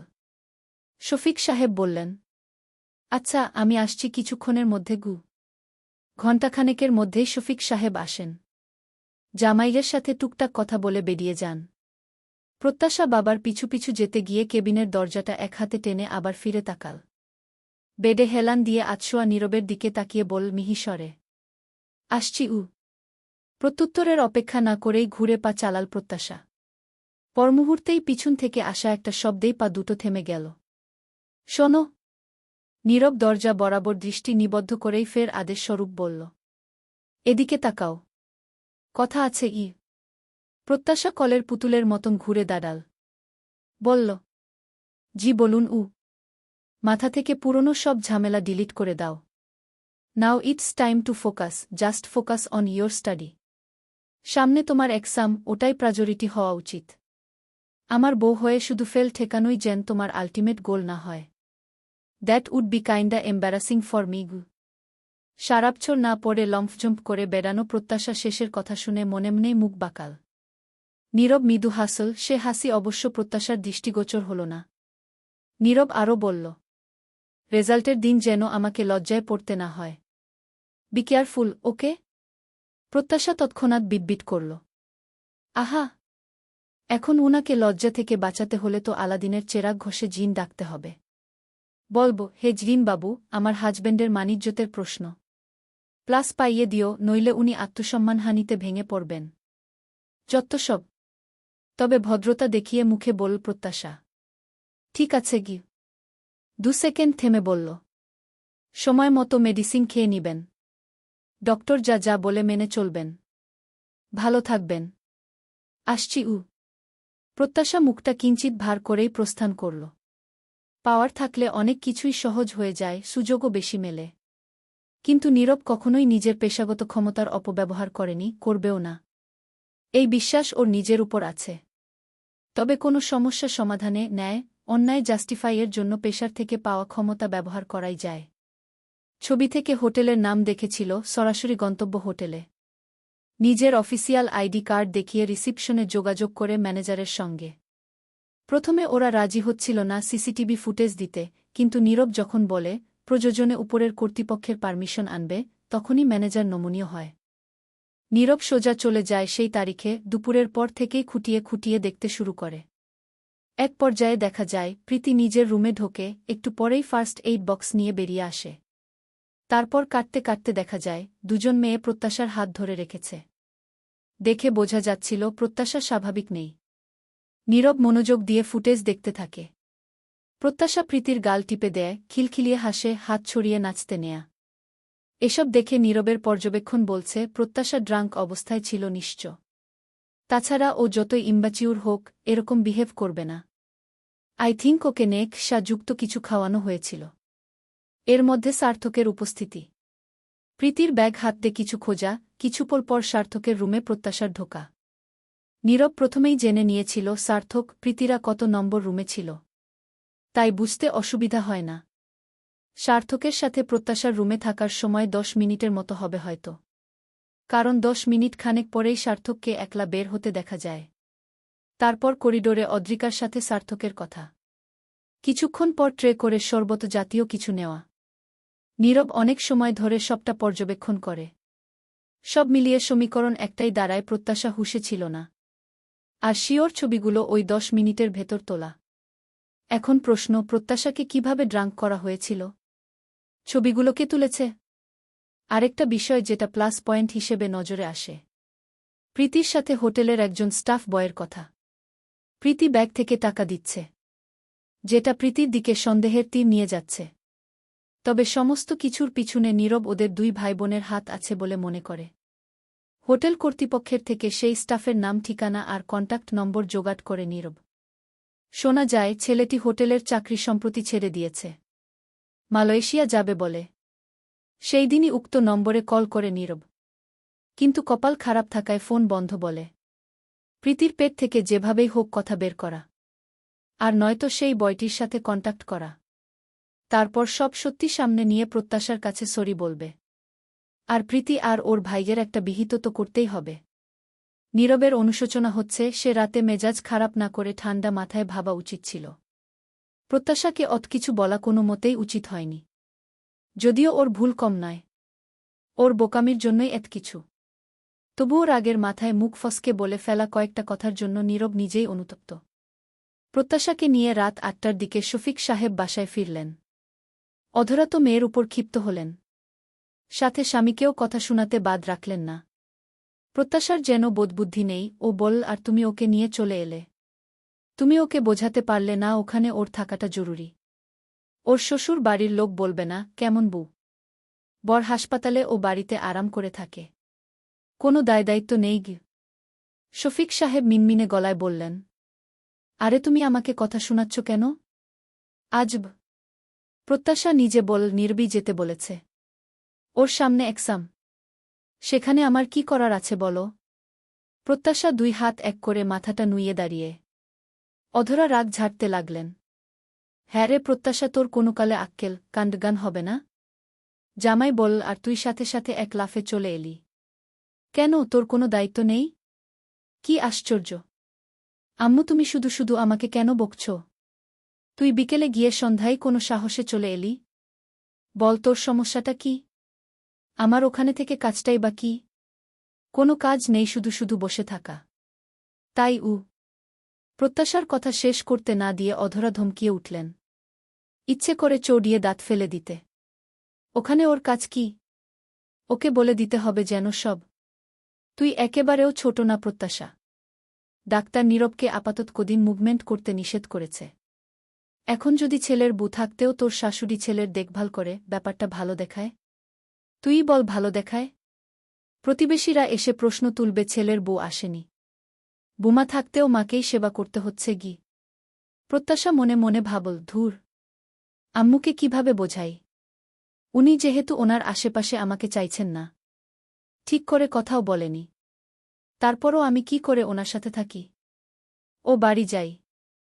অধরা গলার স্বর এবারে একটু নরম করে বললেন, কালকে সকালে নীরবকে রিলিজ করবে। আমারও তো একবার দেখতে যাওয়া লাগে। সেদিনের পর আর যাওয়া হয়নি। কাল আমিও বাড়ি দেখতে যাচ্ছি। তুইও আমার সাথে যাবি। আমি কিন্তু তোকে রেখে আসব, তাই সেইভাবে ব্যাগ গুছিয়ে নিস কি? রেখে আসবে মানে? সামনের বৃহস্পতিবার থেকে আমার এক্সাম। আর মাত্র 6 দিন বাকি। পরীক্ষা বই সাথে নিবি। তোর শাশুড়ির সাথে আমার ফোনে একটু আগেই কথা হয়েছে। তোর গিয়েই চলে আসায় উনার কথায় বুঝলাম অসন্তুষ্ট সে। যদিও মুখে সরাসরি বলেনি। উনি নিজেই বলেছেন প্রত্যাশা তো বইটি নিয়েও আসতে পারত। একদিক দিয়ে ওরও সুবিধাই হতো, পড়ায় কোনো সমস্যা হলে নীরবের থেকেই বুঝে নিতে পারত ও। মা আর শাশুড়ির সিদ্ধান্তের মাঝে পড়ে প্রত্যাশা আর দ্বিরুক্তি শব্দ উচ্চারণ করার সাহস পেল না। নিঃশব্দে মেনে নিল। পরের দিন অধরার সাথে বিকেলে শ্বশুর বাড়ি এসেছে প্রত্যাশা। অধরা অবশ্য সন্ধ্যার পরেই চলে গিয়েছে। সবাই অনেক থাকতে বলেছিল। বাড়ি ফাঁকা থাকে এটা ওটা অজুহাত দিয়ে থাকলেন না। যাওয়ার আগে প্রত্যাশাকে হাজারটা আদেশ নিষেধসহ অনেক কিছুই বলে যান। এও বলেন এমনভাবে চলতে যেন কোনো কথার সৃষ্টি না হয়। রাতে ডিনার শেষে রুমে যাচ্ছিল প্রত্যাশা। নিহারিকা বললেন, ওয়াটার বোতলের পানি ফেলে ঠান্ডা পানি নিয়ে যাও। আর হ্যাঁ, নীরবের কি কি ওষুধ আছে এখন সেগুলো মিলিয়ে দেখে দিও। আচ্ছা ঠিক আছে গিয়ে। নীরব হাঁটা চলাচল করছে না এমন নয়। প্রয়োজনীয় সব নিজেই করছে, কিছুটা খুঁড়িয়ে। তবে ডাক্তার যেহেতু পায়ে প্রেসার দিতে নিষেধ করেছে তাই বেশি সময় তার বিছানাতেই কাটছে। রাতের খাবার রুমেই দেয়া হয়েছিল। রুমে ঢুকতেই বিছানায় নজর গেল প্রত্যাশার। কালো টি-শার্ট, ধূসর ট্রাউজার পরনে। কপালে সাদা ব্যান্ডেজ, যেটা আজকে আসার আগে ড্রেসিং করে নতুন করে করা হয়েছে। বেডের হেডে হেলান দিয়ে ফোন স্ক্রোল করছে নীরব। প্রত্যাশা কোনো কিছু না বলে বোতলের পানি চেঞ্জ করে আনে। পরপর প্রেসক্রিপশন দেখে ওষুধ বের করে বেড টেবিলে নামাতে নামাতে বলল, আপনার মেডিসিন। এগুলো রাতে আছে কি? নীরব একটা অফিসিয়াল মেইল দেখছিল। ফোনের স্ক্রিনে দৃষ্টি রেখেই বলে, রাখো গু। প্রত্যাশার মনে হল নীরব তাকে ইগনোর করছে। মন ভার হয়ে আসে ওর। জোরালো শ্বাস ফেলে দরজাটা লক করে বিছানার ওপাশে বসল। সময় গড়াল, তবুও নীরব কিছুই বলছে না জন্য ওর মন খারাপ তীব্র হল। কিছু ভেবে অভিমানী কণ্ঠে বলল, শুনুন, আপনি কথা বলা অফ করে দিয়েছিলেন, যোগাযোগ রাখা বন্ধ করেছিলেন। সম্পর্কটা রাখতে চান না সেটাও জানি। সব ঠিক আছে ইউ। একটু থামল। 2 হাতের তালু ঘষে ফের বলল, আপনি না চাইতেও আমাকে এখানে আসতে দেখে আপনি আবার ভাববেন না আমি অবলা নারীর মতো আপনার হাতে পায়ে ধরে হাউমাউ করে কেঁদে কেটে বারবার রিকোয়েস্ট করব সম্পর্কটা রাখতে। আর সেটা করতেই এখানে এসেছি। এরকম ভাবলে ভুল। নীরব ফোনের থেকে দৃষ্টি সরিয়ে প্রত্যাশার দিকে তাকাল। প্রত্যাশার ঠোঁট দুটো এক নাগাড়ে চলতে লাগল। তাহলে আপনি এখন প্রশ্ন করতেই পারেন আমি এখানে কি করতে এসেছি। আপনার সাথে একটা সম্পর্ক না থাকলেও আরেকটা সম্পর্ক কিন্তু থেকে যাবে। নিবান ভাইজা বুকে খুব ভালোবাসে। আপনার আমার সম্পর্ক থাকা না থাকায় ওদের সম্পর্কের এতটুকু ভাটা পড়বে না। আর ওদের সম্পর্ক থাকা মানেই আপনার আমার বেআইনের সম্পর্কটা থেকে যায়। এ বাড়িতে আসা, সামনাসামনি পড়া, জাস্ট হাই হ্যালো। আশা করি আপনি বুঝতে পেরেছেন। আপনি আমাকে দেখে ওরকম ভাবতে পারেন। তাই আগেভাগেই ক্লিয়ার করলাম। আর আম্মু বারবার বলেছে তাই। নীরব শীতল চাহনিতে চেয়ে আছে তুরন্ত ছুটে চলা ঠোঁট জোড়ার দিকে। প্রত্যাশা একটা কুশন কোলের উপর তুলে নড়েচড়ে বসল। নীরবের থেকে প্রত্যুত্তর না পেয়ে সরু চাউনিতে তাকিয়ে বলল প্রত্যাশা, বুঝেছেন আমার সব কথা? আপনার আর আমার বেআইনের সম্পর্কটা কিন্তু বহাল থাকবে। ধরুন সেই সম্পর্কের জের ধরে আমি অসুস্থ আপনাকে দেখতে এসেছি। এটা আত্মীয়তার হক গে। নীরব ফোনটা বিছানায় নামিয়ে মৃদু হাসল। ঠোঁটে মুচকি হাসি নিয়েই বলল, হ্যাঁ আপনি তা দেখতে আসতে পারেনি। একটা প্রশ্ন, আজকালকার বেআইনের বেডে একসাথে শুতেও আসে নাকি? বেআইনদের এই হক সম্পর্কে আমি অবগত নই গি। চলবে। মধ্যরাতের চাঁদ। লেখনীতে মুস্তারিন মুশাররাত। পর্ব 34। প্রত্যাশা বিছানা থেকে একটা বালিশ হাতে তুলে পা বাড়াতেই নীরবের কপালে ভাঁজ পড়ল। নীরব তৎক্ষণাৎ বলে উঠল, প্রত্যাশা বালিশ রাখো। আমি জাস্ট মজা করে কথাটা বলেছি। জানি। তাহলে বালিশ নিয়ে কোথায় যাচ্ছ? আমি কাউচে ঘুমাবগু। নীরবের কপালের ভাঁজ মিলিয়ে এল। বলল আদেশস্বরূপ। বেশি কথা না বাড়িয়ে চুপচাপ বেডে শুয়ে পড়ো। প্রত্যাশার বুকের ভিতরটা ভার হয়ে উঠল। কেন জানি মনে হল ওর ইচ্ছা অনিচ্ছার কোনো দাম নেই। আম্মু জোর করে গুজে দিয়ে গেল। হুঁশিয়ারি করে গিয়েছেন কোনো কথার যেন সৃষ্টি না হয়। প্রত্যাশার ভালো লাগল না কথা বাড়াতে। নিঃশব্দে বিছানার এক কোণায় পিঠ ঘুরিয়ে শুয়ে পড়ল। নীরব মেডিসিন খেয়ে ফ্রেশ হয়ে এসে সবুজ রঙের ডিমবাতি জ্বালিয়ে বিছানায় শুয়ে পড়ল। নিস্তব্ধ ঘরে সেই আলো প্রত্যাশাকে দেখে তার বুক কেমন করে উঠল। মেয়েটা একদম গুটিসুটি মেরে শুয়ে আছে, যেন নিজেকে সরিয়ে রেখেছে পুরো পৃথিবী থেকে। চোখ বন্ধ, নিঃশ্বাসের শব্দ পর্যন্ত শোনা যাচ্ছে না। হঠাৎ করেই প্রত্যাশার পেটের উপর হাত রাখে নীরব। প্রত্যাশা চমকে না উঠে দাঁতে দাঁত চেপে পড়ে রইল। বুঝাতে চাইল গভীর তন্দ্রায় ডুবে আছে সে। 2 সেকেন্ড খানেকের মাঝেই নীরব একটানে বুকে নিজের দিকে ঘুরিয়ে কাছে টেনে নিল। প্রত্যাশা এবারে চোখ দুটো কষে এঁটে রেখেই এক ঝটকায় নীরবের হাতটা পেটের উপর থেকে নামিয়ে দিল। নীরব জোরালো শ্বাস ফেল। প্রত্যাশার হাতের উপর আলগোছে ডান হাতটা রেখে কণ্ঠে এক সমুদ্র অপরাধবোধ মিশিয়ে বলল, সরি, আম রিয়েলি সরি উ। প্রত্যাশা দুইট গলায় প্রশ্ন ছুটল, সরি, হোয়াট ফর সরি উ? নীরব চুপ হয়ে গেল। কিছু একটা যেন গলার কাছে আটকাল। প্রত্যাশার চোখে তাকাতে পারল না। মাথা নিচু করে বলল, that night I behaved really badly with you. রাগের মাথায় যা করেছি তা একদমই ঠিক হয়নি। I shouldn't have done that. I am truly sorry Pratyasha গু। চোখে টলটলে জল নিয়ে প্রত্যাশা নিরুত্তর রইল। প্রত্যাশার নিশ্চুপ নিঃশব্দ চোখের জল নীরবের অপরাধবোধ বাড়াল কুগুন। নীরব অসহায় চাহনিতে প্রত্যাশার অশ্রুসিক্ত চোখে চোখ রাখল। বল ব্যাকুল স্বরে, প্লিজ প্রত্যাশা। প্রত্যাশার ছোট্ট হৃদয় ফুডে দীর্ঘশ্বাস বেরোল। ব্যথাতুর মন নিয়ে ভারী গলায় বলল, জানি না কে বা কারা কিভাবে ওই ছবিগুলো তুলেছে, উদ্দেশ্যই বা কী। তবে এতটুকু জানতাম আমি নির্দোষ। আমি সজ্ঞানে ভুলেও অমন কিছু করতে পারি না। আর সত্য প্রকাশ হবে দেরিতে হলেও এতটুকু বিশ্বাস আমার ছিল, আছে। তবে মাঝখানে ঘটে যাওয়া কিছু মুহূর্ত মস্তিষ্ক থেকে মুছে ফেলা অসম্ভব। মরে গেলেও কিছু কথা ভুলতে পারব না। হয়তো চাইলেও সম্ভব নয়। শরীরের ক্ষত ওষুধে যায়, থেকে যাওয়া শুকনো দাগ অয়েন্টমেন্টেও দূর করা যায়। তবে কথার আঘাতে হৃদয়ে তৈরি হওয়া ক্ষতের দাগ আদৌ মুছা সম্ভব? আমার ভুলে নিজেকে সংযত রাখতে না পেরে তোমাকে যে আঘাত করে ফেলেছি সেটা সরি বলাতে উঠে আসবে না। কথাগুলো যদি ফিরিয়ে নেয়া সম্ভব হতো তবে আমি সেটাই করতাম। ভুল মানুষ মাত্রই হয়, কেউই ভুলের ঊর্ধ্বে নয়। লাইফের বড় ভুল ছিল জাস্টিফাই না করেই সেদিন রাগে কন্ট্রোললেস হয়ে তোমার সাথে রুট আচরণ করেছি। বিলিভ মি, ঠান্ডা মাথায় ভাবার পর আমার মধ্যে অপরাধবোধ জাগে। আঙুলের ফাঁকে আঙুল গলিয়ে প্রত্যাশার হাতটা আরেকটু শক্ত করে ধরে নীরব বল শান্ত শীতল কণ্ঠে, প্রত্যাশা, তোমার মনে কথার আঘাতে যে ক্ষত আমার দ্বারা তৈরি হয়েছে সেটা ঠিক করার দায়িত্ব আমার, শুধুই আমার।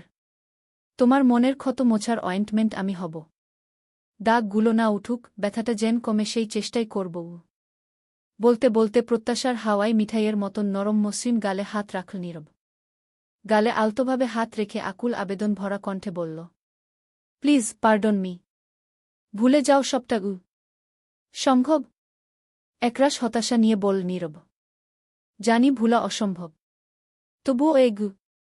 নীরবের কথায় দাড়ি টেনে দে প্রত্যাশা। গাল থেকে আস্তে করে নীরবের হাতটা নামিয়ে দিল। নিচু স্বরে বলল, নীরব, আপনি যে জায়গা ছিলেন আমি নিজেও সেই জায়গাটা ফেস করে এসেছি। আমিও আপনাকে অবিশ্বাস করে অনেক কিছুই বলেছি। নীরব, আপনি আমার থেকে বড়, অনেক বেশি অভিজ্ঞ, হাইয়ার এডুকেটেড। নিঃসন্দেহে আপনার জানাশোনা অভিজ্ঞতা আমার থেকে অনেক বেশি। একই ঘটনার প্রেক্ষিতে আপনাকে আমার সাথে কম্পেয়ার করলে পার্থক্য কি? আমাদের দুজনের মধ্যে পার্থক্য কি রইল? নীরব বা ক্রুদ্ধ উত্তর দিতে পারল না। প্রত্যাশা মনে মনে তাচ্ছিল্য হেসে বলল, ও হ্যাঁ, পার্থক্য অবশ্য আছে। একটা বিশাল পার্থক্য আছে। আমি আপনাকে আপনার পরিবারের সবার সামনেই অপমান করেছিলাম। আর আপনি আমাকে কারো সামনে ছোট করেননি। আপনি 4 দেয়ালের মাঝে আমাকে অপমান করে যাচ্ছে না তাই বলেছেন। সেদিনের পর থেকে মনে হয় সবাই ঠিকই বলে আপনি বাবার কথা রাখতেই আমাকে বিয়ে করেছেন গু। প্রত্যাশার গলা ধরে এল। নীরব চোখ তুলে প্রত্যাশার মুখের দিকে তাকাল। চোয়াল শক্ত করে জিজ্ঞেস করল, সবাই মানে? কে কে কি বলেছে তোমাকে? আমাকে বলো, কে বলেছে তোমাকে এসব? প্রত্যাশা প্রীতির নাম নিল না। স্রেফ বলল, কে বলেছে সেটা বড় কথা নয়।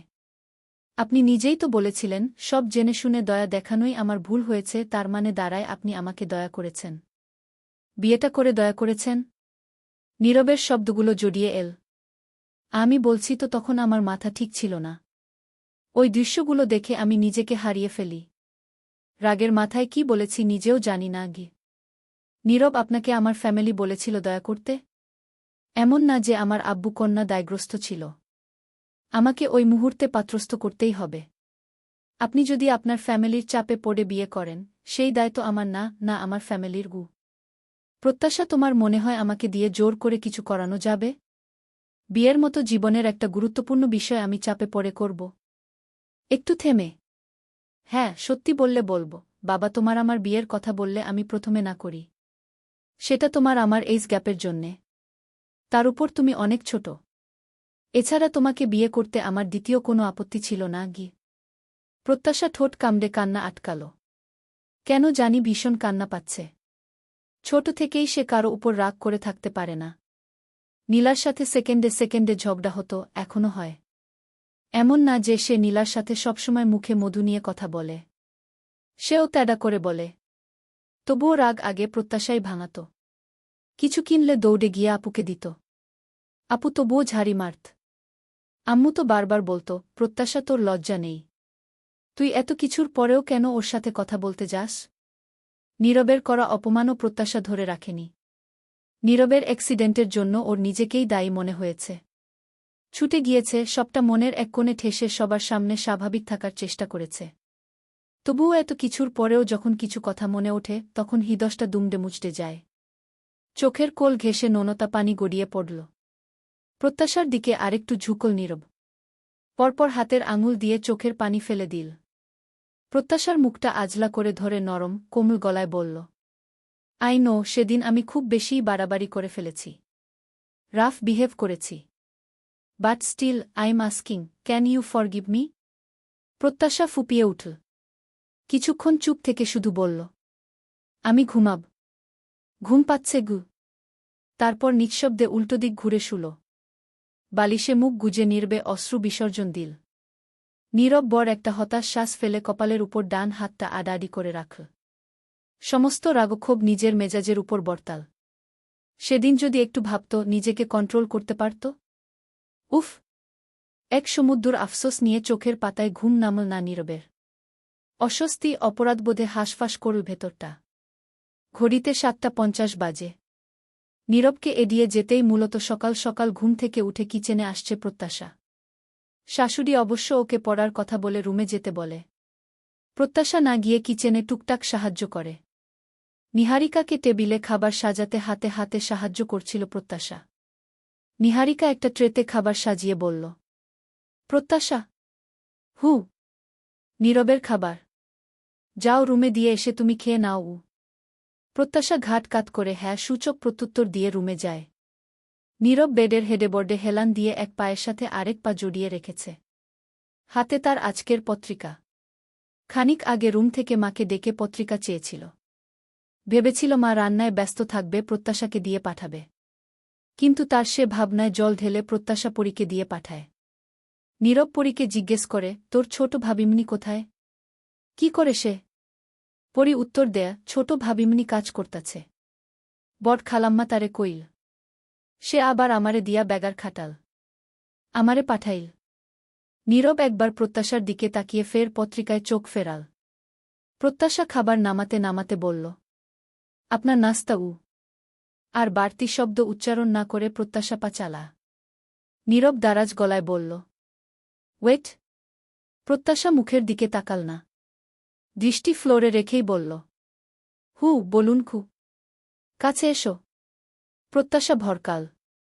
তবে উপরে নিজেকে স্বাভাবিক রাখল, বুঝতে দিল না। শুধু বলল, মানে? আমার কাজ আছে। নীরব নির্বিকার ভঙ্গিতে বলল, কাজ করতেই ডাকছি, আদর করতে নয়। প্রত্যাশা মনে মনে দুটো গালি দিল।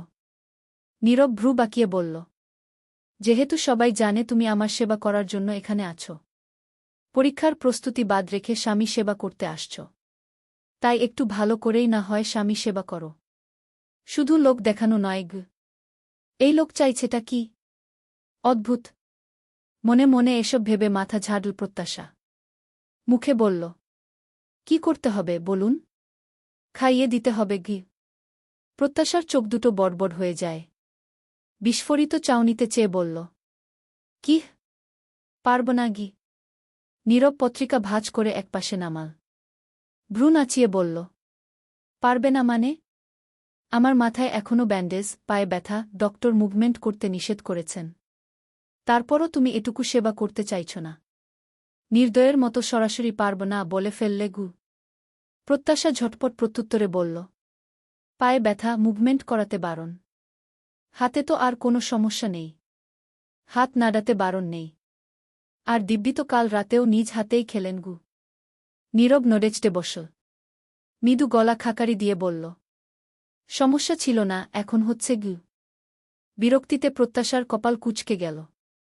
স্রেফ বলে দিল, সবকিছু থাকল, খেয়ে নিবেন গু। এই বলে প্রত্যাশা প্রস্থান করতে নিবে ঠিক তখনই নীরব বলল, ওকে ফাইন। খাবারগুলো যেভাবে আছে থাকুক সেভাবেই গি। প্রত্যাশা যেন এবার ফ্যাসাদে পড়ল। খাবার অমন থাকলে শাশুড়ি এসে দেখে আবার তাকেই না দোষারোপ করে বসে। অসভ্য লোকটা কিভাবে ঠান্ডা মাথায় স্বৈরাচারিতা করছে। ভেতরে ভেতরে গজগজ করতে করতে প্রত্যাশা বেডের একপাশে বসল। বলল, বাহ, এখন থেকেই স্বৈরাচারী স্বভাব দেখাতে শুরু করলেন। এটাই বাচ্ছিল গু। নীরব মুচকি হাসল। বলল, উহু, ভুল বললে। স্বৈরাচারিতা নয়, বুয়ের থেকে সেবা নিচ্ছি গু। প্রত্যাশা পরোটা ছিঁড়ে কালা ভুনায় ডুবাতে ডুবাতে শুকনো ঢোক গিলে ভাবল, এখনো যাকে মাঝে মাঝেই আম্মু খাইয়ে দেয়, সে কি না হাতির মতো একজনকে খাইয়ে দিবে। কি আশ্চর্য। মুখটা পাংশুটে করে নীরবের মুখের সামনে খাবার ধরল। নীরব ঠোঁট কামড়ে ধরে বলল, টেস্ট করে দেখো। দেখো ঝাল নুন পরিমাণ মতো আছে কি না। আমি বেশি ঝাল খেতে পারি না ঘি।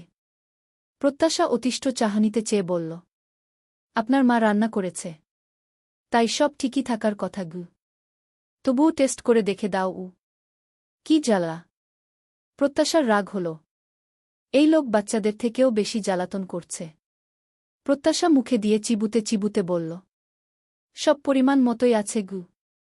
তারপর নীরবের মুখের সামনে খাবার ধরতেই নীরব বট করে হা করে খাবার মুখে নিল। গলাধিকরণ করে প্রত্যাশার হাত থেকে খাবারের প্লেট হাতে তুলে নিতে নিতে বলল, দাও, আমি নিজেই খাচ্ছি। পিচ্চি বুকে আর কষ্ট দিতে চাইছি না গি। প্রত্যাশা হাফ ছেড়ে বাঁচল। ত্রস্ত প্লেট দিয়ে উঠে গেল। ব্রেকফাস্ট টেবিলে মুখোমুখি বসে প্রীতি আর সার্থক। এমন দেখা খুব বেশি হয় না। বিশেষ করে সেদিনের ঘটনার পর দুজনের কারোর সাথেই আর কথা হয়নি। কেউ কারো দিকে তাকায় না পর্যন্ত। প্রীতি নিঃশব্দে ব্রেডে জেল মাখিয়ে মুখে দিল। খানিক পর নিজ থেকেই আচমকা বলে উঠল, সরি ভাইয়া ঘে। সার্থকের হাতে ফ্রুটস জুসের গ্লাস। ঠোঁটে গ্লাস তুলতে তুলতে একবার চোখ মেলল প্রীতির দিকে। তবে কিছু বলল না। প্রীতি একটু চুপ থেকে ফের বলল, অদ্রিকা আপু তোকে পছন্দ করে ভাইয়া ঘি। সার্থক এবারও নিঃশব্দ, নিরুত্তাপ। কোনো প্রতিক্রিয়া দেখাল না। প্রীতি হালকা দীর্ঘশ্বাস ফেলে বলল, সৃষ্টিকর্তা যে কেন সেইসব মানুষের সঙ্গে সাক্ষাৎ করায় যারা ভাগ্যে নেই, অথচ তাদেরকেই ভালো লেগে যায়। উফ, সেই পছন্দটাও কাটার মতো বুকে বিঁধে থাকে সারা জীবন। ভালো লাগলে যে পেতেই হবে এমন তো কোনো শর্ত নেই। কখনো কখনো ভালোবাসা মানে দূর থেকে তার সুখে নিজেকে সুখী ভাবা। ভাগ্যকে মেনে নেওয়াটাও ভালোবাসারই একরকম পরিণতি। কথাটা বলেই টিস্যু দিয়ে হাত মুখ মুছে উঠে দাঁড়াল সার্থক। এর মধ্যে মনা ইচ্ছের পিছু পিছু ঘ্যান করতে করতে নামল। অভিযোগ দিল প্রীতির কাছে, ম্যাডাম ইচ্ছে কিচ্ছুতেই খাবার খাচ্ছে না গি। প্রীতি ধমকিয়ে উঠল, ইচ্ছে দ্রুত খাবার খেয়ে নাও, স্কুলের টাইম হয়ে যাচ্ছে গি। ইচ্ছে ঘাট ফুলিয়ে বলল, আমি খাব না, স্কুলেও যাব না।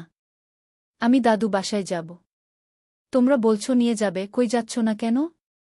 আমি এক্ষুনি যাব উ। সার্থক উবু হয়ে ইচ্ছের ফোলা ফোলা গালে হাত রাখল। আদুরে গলায় বলল, ইচ্ছে সোনা তুমি খেয়ে নাও। আমি তোমার জন্য আজ খেলনা আনব। অনেক টেডি আনব, রিমোট কন্ট্রোল কার। তারপর ইচ্ছে ঠোঁট ফুলিয়ে বলল, আমার চাই না গাড়ি, চাই না টেডি। আমি দাদু বাসায় যাব। আমি খাব না, স্কুল যাব না গি। প্রীতি রেগে কিছু বলবে। সার্থক থামিয়ে দিল। বল হাসি মুখে, ওকে লিটল প্রিন্সেস, তোমাকে আমি দাদু বাসায় নিয়ে যাব। তুমি এবারে খেয়ে নাও তো ফাস্ট। সত্যি? সত্যি গু। এক্ষুনি? না এখন কি করে, এখন না, তোমার স্কুল আছে। আমারও তো হসপিটাল আছে গি। ইচ্ছের মুখ আবার ভার হয়ে এল। সার্থক শব্দ করে ইচ্ছের গালে চুমু খেয়ে বলল, আচ্ছা বিকেলে নিয়ে যাব। খুশি? খুশিতে ঝুমঝুম করে ওঠে বল ইচ্ছে। থ্যাংক ইউ মামা গি। দুপুরের পর ভাত ঘুম দিচ্ছে সবাই, যে যার রুমে। কেবল প্রত্যাশা ড্রয়িং রুমে বসে পড়ছে। কিছুটা অভিমান মনের কোণে পুষে মূলত নীরবকে এড়িয়ে চলতেই এখানে সে। ঘড়ির কাঁটা টিকটিক করে 4টের ঘর ছুঁয়েছে। এর মধ্যে নীলা এসে সামনের সোফায় বসল। প্রত্যাশা 2 হাতে বই সামনে মেলে আছে। নীলা তেডা সুরে বলল, প্রত্যাশা তুই পড়ছিস নাকি আয়না ধরার মতো বই সামনে ধরে আছিস? কারণ তুই যে চিল্লিয়ে চিল্লিয়ে পড়তি, পাশের বাড়ির লোকজনেরও কানের তালা ফেটে যেত। তোর পড়ার ধরুন তো এমন ছিল, গাছের পাতা সবুজ, গাছের পাতা সবুজ। প্রত্যাশা জবাব দিল না। ইচ্ছে করল না। মিনিট খানেক পর নীলা আবার চিরাচরিত স্বভাবে ব্যঙ্গাত্মক কণ্ঠে বলল, তোর তো একদিক দিয়ে ভালোই হলো রে প্রত্যাশা। সারাবছর না পড়ে উডনচণ্ডী হয়ে ঘুরে বেরিয়েছিস। এমনিতেই রেজাল্ট খারাপ আসত। এখন তো ছুতো দিতে পারবি, বরের সেবা করতে গিয়ে ঠিকমতো পড়তে না পারার জন্য রেজাল্ট খারাপ আসছে। কি কপাল তোর প্রত্যাশা, একদম টাইমিংটা দেখ। প্রত্যাশা বইটা নিচের দিকে হালকা নামাতেই ওর চোখ দুটো দেখা গেল। নীলার দিকে ভ্রু বাঁকিয়ে তাকিয়ে বলল, আফসোস হচ্ছে তোমার? নীলা নির্বোধের মতন শুধাল। আফসোস? কিসের আফসোস হবে? এই যে আমার রেজাল্ট খারাপ হলেও একটা ছুতো দিতে পারব। আম্মু বকবে না, বাকিরাও কিছু বলবে না। তুমি তো আর এই সুবর্ণ সুযোগ পাওনি। তাই ভাবলাম তোমার আফসোস হচ্ছে বুঝি। আমি কি তোর মতো গাধি মার্কা ছাত্রী ছিলাম নাকি? আজব আমি অমন। কথা কেড়ে নিয়ে প্রত্যাশা বলল, মাঝে মাঝে তুমি এমন কথা বলো না, গাধারাও লজ্জায় পড়ে যায়। এর মধ্যে নিহারিকাকে আসতে দেখে দুজনেই থেমে গেল। প্রত্যাশা একটু আতঙ্কে ছিল। রুম ছেড়ে এখানে পড়তে দেখে শাশুড়ি আবার কিছু সন্দেহ না করে। তবে নিহারিকা কোনো কিছু না বলে কিচেনে যায় বিকেলের নাস্তা বানাতে। শর্মিলাও খানিক পরেই কিচেনে যায়। বেশ কিছুক্ষণ পর ডোরবেলটা বাজতে লাগল। প্রত্যাশা কলম ঠোঁটের সাথে ধরে পড়া মনে করছিল। হঠাৎ নিহারিকার গলা এল, প্রত্যাশা দেখো তো কে এল। প্রত্যাশা পেনটা বইয়ের ভাঁজে রেখে এগিয়ে গেল। কাঁধের একপাশে থাকা ওড়নাটা গায়ে ভালো করে জড়াল।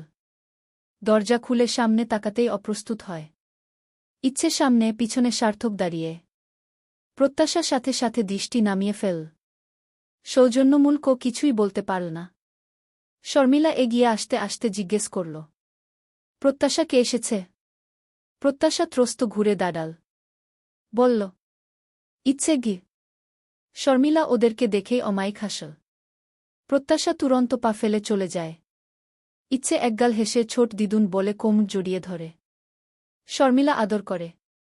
সার্থক সালাম দিয়ে বলল, আন্টি ইচ্ছে থাকুক, রাতে আমি হসপিটাল থেকে ফেরার পথে ওকে নিয়ে যাব। ও খুব জিদ করছিল। শর্মিলা বলল, ও মা, সে কি তুমি ভেতরে আসবে না? তাই হয় নাকি? ভেতরে আসো, বসো, তারপর জেজো।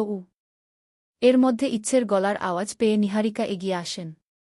প্রত্যাশা বইগুলো তুলছিল রুমে যাবে বলে। শাশুড়ির কথায় হাত থেমে যায়। প্রত্যাশা একটু কিচেনে যাও তো। আমি আসছি গু। প্রত্যাশা হাফ ছেড়ে কিচেনে গেল। নিহারিকাকে দেখে নম্র স্বরে সালাম দেয় সার্থক। নিহারিকা সালাম নিয়ে বলল, ভেতরে এসো। ছেলেটাকে উনার বেশ ভদ্রই মনে হয়। আর এভাবে গেলে খারাপ দেখায়, তাই সৌজন্যমূলক বলেন নিহারিকা। শর্মিলা রুমে কোনো একটা কাজে। নীলা তো ইহজনমের অলস। কাজের সময় তাকে পাওয়া যায় না। নিহারিকা নাস্তা রেডি করতে করতে প্রত্যাশাকে বলল, ইচ্ছের মামা আছে ড্রয়িং রুমে, নাস্তাটা দিয়ে আসো। প্রত্যাশা কণ্ঠে অবাকতা নিয়ে বলে উঠল, আমি? নিহারিকা ব্যস্ততা দেখিয়ে বলল, আলিশা বলে গেল শুনলে না, তোমার শ্বশুর ডাকছে। দেখি কি দরকার পড়ল তার আবার। তুমি বাকিটা রেডি করে দিয়ে এসো। আর পরিটাও হয়েছে দুনিয়ার ফাঁকিবাজ। আল্লাহর ৩০টা দিন ওর যেন কোনো না কোনো সমস্যা লেগেই থাকে। এ বেলা নয় ও বেলা ওর ছুটি লাগবেই গি। নীরবের ফোনটা বেজে উঠল। অধরার নম্বর দেখে কপালে সূক্ষ্ম ভাঁজ পড়ে। রিসিভ করে সালাম দিয়ে কথা বলার এক পর্যায়ে অধরা বলল, প্রত্যাশাকে সেই কখন থেকে কল দিচ্ছি। রিং হয়ে বেজে বেজে কেটে যাচ্ছে। সকালে একবার কথা হয়েছে আর সারাদিন হয়নি গি। প্রত্যাশার ফোনটা টেবিলের উপর দেখে নীরব বলল, ফোনটা বোধহয় সাইলেন্ট আছে, আপনি একটু লাইনেই থাকুন। আমি ওর কাছে দিচ্ছি গু। সার্থক টেবিলের উপর থাকা বইগুলোর দিকে তাকিয়েছিল। ইচ্ছে আনিশার সাথে সোফায় বসে মোবাইলে কার্টুন দেখছে আর গল্প করছে। প্রত্যাশা কি করবে ঠাউর করতে পারছে না। শাশুড়ির কথা না শুনলে বেয়াদব ভাববে। আবার নীরব ওনাকে পছন্দ করে না, যার জন্য এত কিছু ঘটল। ওর প্রচণ্ড অসহায় লাগল। ওর মনে হল মেয়েদের কপালি পোড়া, এর মন রক্ষা করতে গেলে ওর মন রক্ষা হয় না। মাঝখান দিয়ে নিরীহ নিরুপায় মানুষটিকেই দোষী হতে হয়। প্রত্যাশা প্রলম্বিত শ্বাস ফেলে নাস্তার ট্রে নিয়ে গিয়ে টেবিলে নামাল। নীরব রুম থেকে বেরিয়ে আসছিল। হঠাৎ পা জোড়া থমকে গেল। নিশ্চুপ দাঁড়িয়ে রইল। চোয়াল শক্ত হয়ে আসে ওর। নীরব গম্ভীর গলায় বলল, প্রত্যাশা। প্রত্যাশার পিলে চমকে উঠল। প্রত্যাশা মাথা তুলে তাকাল। যদিও ও এখান থেকে এক্ষুনি প্রস্থান করত। নীরবকে দেখে ভয় জেকে ধরল, অজানা আশঙ্কায় অস্থির হল। নীরব হিম শীতল গলায় বলল, রুমে আসো। প্রত্যাশা দুরু দুরু বুক নিয়ে এগিয়ে গেল। কাছাকাছি যেতেই নীরব এক অদ্ভুত কাজ করে বসল। প্রত্যাশার আঙুলের খাজে আঙুল মিশিয়ে কোমল স্বরে বলল, কখন থেকে ডাকছি তোমায়? চলো, দরকার আছে কি। সবকিছু যেন প্রত্যাশার মাথার উপর দিয়ে গেল। বুঝতে কয়েক সেকেন্ড বিলম্ব হল। মনে মনে গালি দিল প্রত্যাশা। এসপি সাহেব ফাজিল কম না। উনি নিশ্চয় তার শত্রুকে দেখিয়ে দিল এত কিছুর পরেও তাদের সম্পর্ক ঠিক কেমন আছে। চলবে। মধ্যরাতের চাঁদ। লেখনীতে মুস্তারিন মুশাররাত। পর্ব ৩৫। রুমের দরজার চৌকাঠ পেরোতেই নীরবের হাতের বাঁধন আলগা হয়ে এল। হাত সরিয়ে মেরুদণ্ড টানটান করে প্রত্যাশার দিকে গম্ভীর মুখে তাকাল। মুহূর্তেই প্রত্যাশার ভেতর একটা অজানা ভয় গেঁথে বসল। ওখানে নরম স্বরে কথা বললেও এখন নিশ্চয় বকাঝকা করবে। সার্থকের সামনে কেন গিয়েছি? প্রশ্নগুলো মস্তিষ্কে উদয় হতেই ভয়ের ছায়া পড়ে প্রত্যাশার মুখে চোখে। নীরব নিঃশব্দে সেই ভীতু মুখটার দিকে তাকিয়ে রইল। প্রত্যাশা জিভের ডগায় ঠোঁটজোড়া ভিজিয়ে জড়ানো স্বরে বলে উঠল, আসলে মা বললেন নাস্তা দিতে। না দিলে তখন আবার প্রত্যাশার কথা সম্পূর্ণ হওয়ার আগেই নীরব বলল, ইটস ওকে, ডোন্ট প্যানিক। শব্দগুলো প্রত্যাশার ভেতর থেকে দুশ্চিন্তার জালটা একটু একটু করে খুলে দিল। আপনা আপনি স্বস্তির নিঃশ্বাস বেরোল। নীরব শান্ত গলায় বলল, একটা সম্পর্ক নষ্ট হতে তৃতীয় ব্যক্তির অনেক ভূমিকা থাকে। আবার সম্পর্ক ভাঙতে বাইরের মানুষ যেমন দোষী, তার চেয়েও বড় দোষ থাকে আমাদের, যখন আমরা তাদের সেই সুযোগটা দিয়ে ফেলি। একটু থেমে, আশা করি আমরা এমন কিছু করব না যাতে কেউ আমাদের মাঝখানে ঢুকতে পারে। আর একটা সম্পর্কে বিশ্বাস খুব জরুরি। বিশ্বাসটুকুই হয় সম্পর্কের মূল শক্তি। একজন মানুষ পারফেক্ট হয় না, আমিও নই। তবে পূর্বের থেকে শিক্ষা তো নিতেই পারি। বাবা মায়ের রুমের সামনে দিয়ে ড্রয়িং রুমে যেতে পথেই মায়ের কথা কানে আসে নীরবের।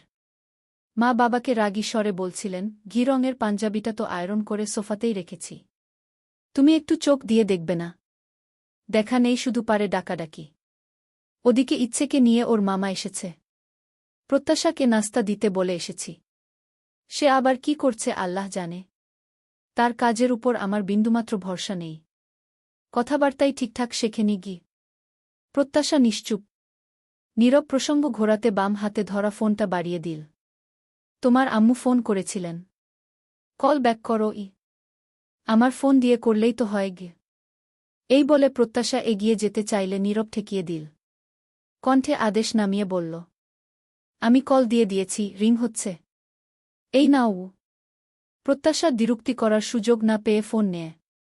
ভালোমন্দ ২-৪টা খোঁজখবরের পরপরই প্রত্যাশা ঠোঁট বাঁকিয়ে আহ্লাদি সুরে বলল, আম্মু বাসায় যাব। অধরা স্বভাবমতো বুঝিয়ে সুঝিয়ে নরম গলায় কিছু উপদেশ দিয়ে কল কাটেন। প্রত্যাশা ফোনটা বিছানায় রেখে পা ঝুলিয়ে বসে পড়ল। কয়েক মুহূর্ত পর নীরব ব্যালকনি থেকে রুমে আসতে আসতে বলল, শাশুড়ি মায়ের কাছে দিলে তো আমাকে ভিলেন বানিয়ে গিয়ে।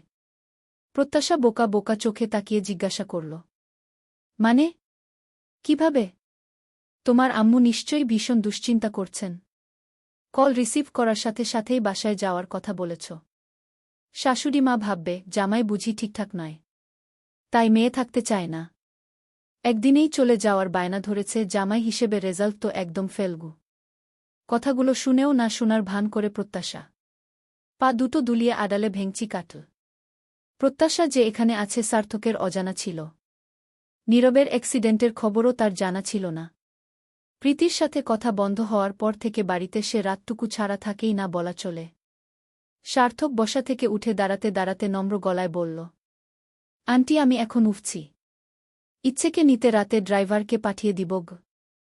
নিহারিকা আকস্মিক বলে উঠলেন, আজি মাত্র আসল গু। নিহারিকার কথার অর্থ বুঝতেই সার্থক জড়তা নিয়ে বলল, আসলে আন্টি ওর স্কুল আছে গি। পাশ থেকে শর্মিলাও ইচ্ছের থাকার কথা বলল। বড়দের কথা ফেলতে না পেরে সার্থক বলল, আচ্ছা ঠিক আছে, আগামীকাল আমি গাড়ি পাঠিয়ে দিব। প্লিজ এবারে না করবেন না গে। ওদিকে প্রীতিকে নিয়ে ভয় আসতে দিতে রাজি হচ্ছিল না। মেয়েকে কাজের লোকের কাছে রেখে দিবে, তবুও এদের ছায়াও যেন মারাতে দিবে না, এমন ভাবসাব ওর। বেডের মাঝখানে ইচ্ছে বিভোরে ঘুমাচ্ছে। একপাশে নীরব, অপর পাশে প্রত্যাশা। ইচ্ছে নিহারিকার কাছে শুবে, সেখানে প্রত্যাশা ইচ্ছে করে ইচ্ছেকে নিয়ে এসেছে। গল্প শোনাবে এটা সেটা বলে। নীরবের মনে হচ্ছে ইচ্ছেকে মাঝে দিয়ে একটা দেয়াল দিয়ে রেখেছে প্রত্যাশা। আচমকা হাত বাড়িয়ে প্রত্যাশার হাতের কবজি ধরে নীরব। প্রত্যাশা তখনও নির্বিকার। নীরব ফিসফিসিয়ে বলল, যাতে ইচ্ছের ঘুম না ভাঙে। প্রত্যাশা এপাশে আসো উ। পারব না গি। নীরব ফোঁস করে নিঃশ্বাস ফেল। কণ্ঠে এক সমুদ্র আফসোস নামিয়ে বলল, মনে হচ্ছে তুমি সোশ্যাল ডিস্ট্যান্স মেন্টালিটিতে চলে গেছ গ। মন্দ নয়, মাঝে সাঝে এমন দূরত্ব দরকার হয় গ। মাঝখানে ইচ্ছে, আরেক পাশে তুমি, এপাশের আমি, যেন দেয়ালের ওধারে বন্দি কয়েদিগ। প্রত্যাশা ঠোঁট টিপে হাসল। মৃদু আলো সে হাসি নীরবের দৃষ্টিগোচর না হলেও নীরব ঠিকই টের পেল। বল ব্যঙ্গাত্মক কণ্ঠে, প্রত্যাশা the queen of cute revenge গু। কি আশ্চর্য! ঘুমানো বাদ দিয়ে এত কথা কেন বলছেন? ঘুমান তো উ। তন্মধ্যে ইচ্ছে নড়াচড়া করতে লাগল। নীরব প্রত্যুত্তর দিতে গিয়েও থেমে গেল। দুদিন পর সন্ধ্যার পর সবাই ড্রয়িং রুমে বসে নাস্তা করছে। নীলা ফোন চাপছে, মাঝে মাঝে মুখে পপকর্ন তুলছে।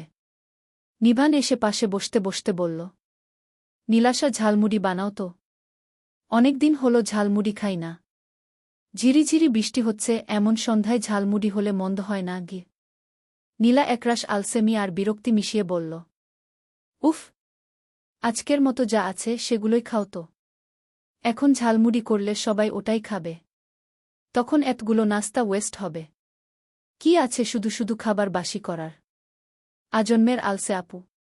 পারবে না তা সরাসরি না বলে একটা অজুহাত দেখিয়ে দিল। প্রত্যাশা বিটবিট করে বলে সন্তর্পণে উঠে কিচেনে গেল। ছুরি দিয়ে পেঁয়াজ কুচি করছিল। চায়ে চিনি কম হয়েছে জন্য আবির কিচেনে আসে চিনি নিতে। প্রত্যাশাকে দেখে জিজ্ঞাসা করল, নতুন ভাবি চিনির কৌটা কই? ওই যে গি। চামচে চিনি তুলতে তুলতে হঠাৎ মাথা উঁচু করে বল আবির, ব্যাড লাক আমার উ। প্রত্যাশা চমকে তাকাল। ওমা, হঠাৎ ব্যাড লাক কেন?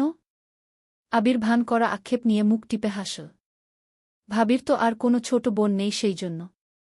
ধুর, ভাবির আরেকটা ছোট বোন থাকলে আমাকে আর এদিকসেদিক গার্লফ্রেন্ড খুঁজে হয়রান হতে হয় না। ধরে নিতাম ছোটজন আমার জন্যেই বরাদ্দ। কি জমতো বলো তো? 3 ভাই 3 বোন, এক বাসা। জমজমাট ফ্যামিলি হতো না? প্রত্যাশা বিনিমা ঠোঁট টিপে হাসল। আবির চিনি মেশাতে মেশাতে ফাজলামির সুরে বলল, ভাবির আপন বোন না থাক তাতে কি?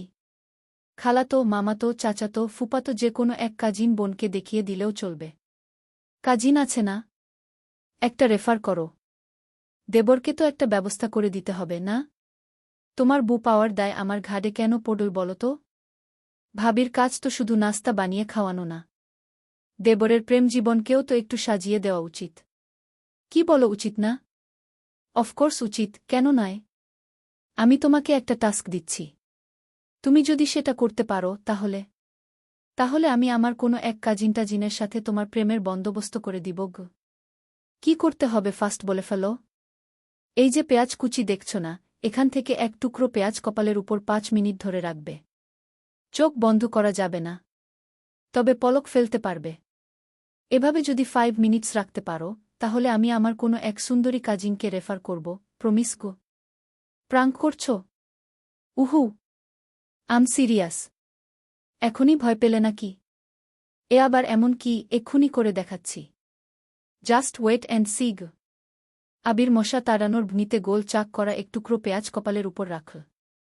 ভাব নিয়ে বলল, নাও কাউন্ট করোক। প্রত্যাশা মুচকি হেসে কাঁচামরিচ কুচি করতে লাগল। মিনিট খানেক হওয়ার আগেই আবিরের চোখ থেকে টপটপ অশ্রু ঝরতে লাগল। চোখে এত ঝাঁজ লাগছে যা সহ্য করা সত্যিই কঠিন।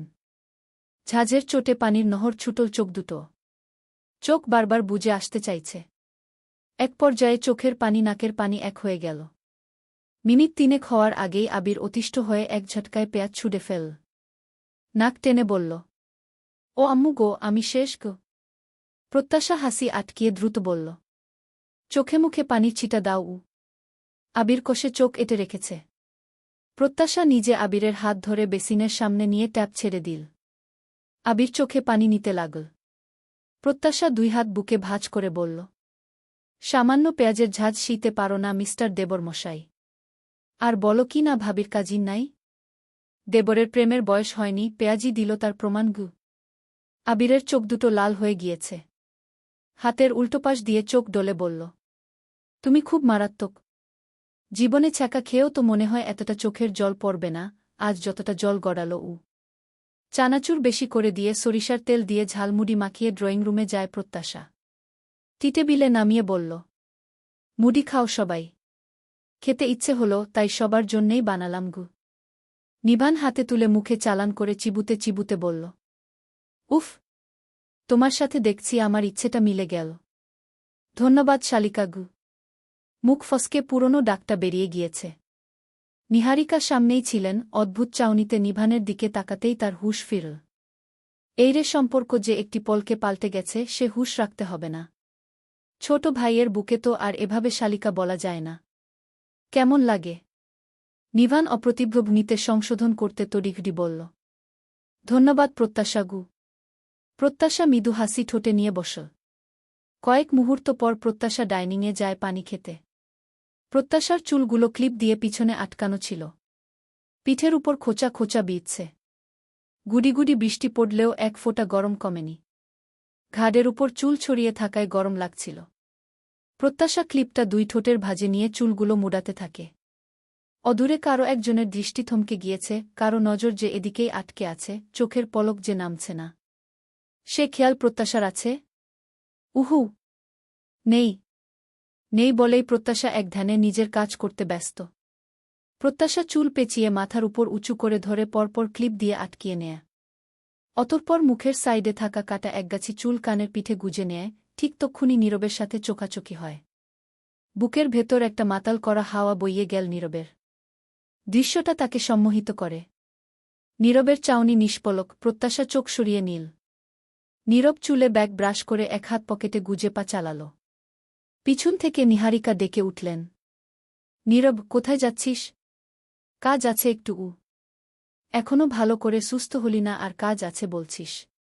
কাজ সারা জীবনই থাকবে। পায়ের উপর স্ট্রেচ ফেলানো ঠিক হবে না। এক্ষুনি বাইরে যাওয়ার দরকার নেই। আরও 2 দিন যাক। নীরবের কপালে বিরক্তির ছাট পড়ল। বল অধৈর্য স্বরে, মা, ঠিক আছি তো? এখন কোনো প্রবলেম নেই। আমি একদম ঠিক আছি। আর কাল থেকে অফিসেও যাচ্ছি। টেনশন করো না, কিছুই হবে না। ওকে কি? কিছু বললে তো শুনবি না। মা, শুধুই প্যান প্যান করে ভাববি। ছোট নোজ যে আটকিয়ে রাখব। যা খুশি কর গে। আমি কিছু জানি না গি। নীরব বুঝিয়ে 2-1 কথা বলে যেতে নেয়। দরজার কাছে গিয়ে হঠাৎ জোরে সোরে বলে উঠল, আমার ফিরতে একটু দেরি হবে। তোমরা খেয়ে নিও। অপেক্ষা করার দরকার নেই, শুয়ে পড়ো। আমার কাছে এক্সট্রা চাবি আছে গি। তোমারা বললেও প্রত্যাশা ঢের অনুমান করল, তাকে উদ্দেশ্য করে বলতেই জোরে জোরে বলা। নিহারিকা বললেন, ছাতাটা নিয়ে যা বাবাউ। প্রত্যাশার তীব্র মন খারাপ হচ্ছে। বইটা হাতে ধরে মুখভার করে আছে। আম্মু আব্বুর উপর খুব অভিমান, অভিযোগ জমেছে। কালকের দিনের কথা আম্মু আব্বু কী করে ভুলে গেল? একবার ফোন করেও তো কিছুই বলল না। বিয়ে দিয়ে মেয়েকে একদম পর করে দিয়েছে। ঘড়িতে 11টার ঘর পার। নীরব ফেরেনি এখনো। ভাবল একবার কল করে খোঁজ নিবে কি না। পরক্ষণেই স্থির করল, আরেকটু দেখি। রাত 11:30টার দিকে ফেরে নীরব। মেইন দরজা লক করে পা বাড়াতেই শর্মিলার গলা এল। ভাবি এতক্ষণ তোর জন্য অপেক্ষা করে মাত্র রুমে গেল। নীরব খাবার বেড়ে দিব? নীরব মুখে হাসি টেনে বলল, না ছোট মা, ডিনার করতে একটু দেরি হবে গু।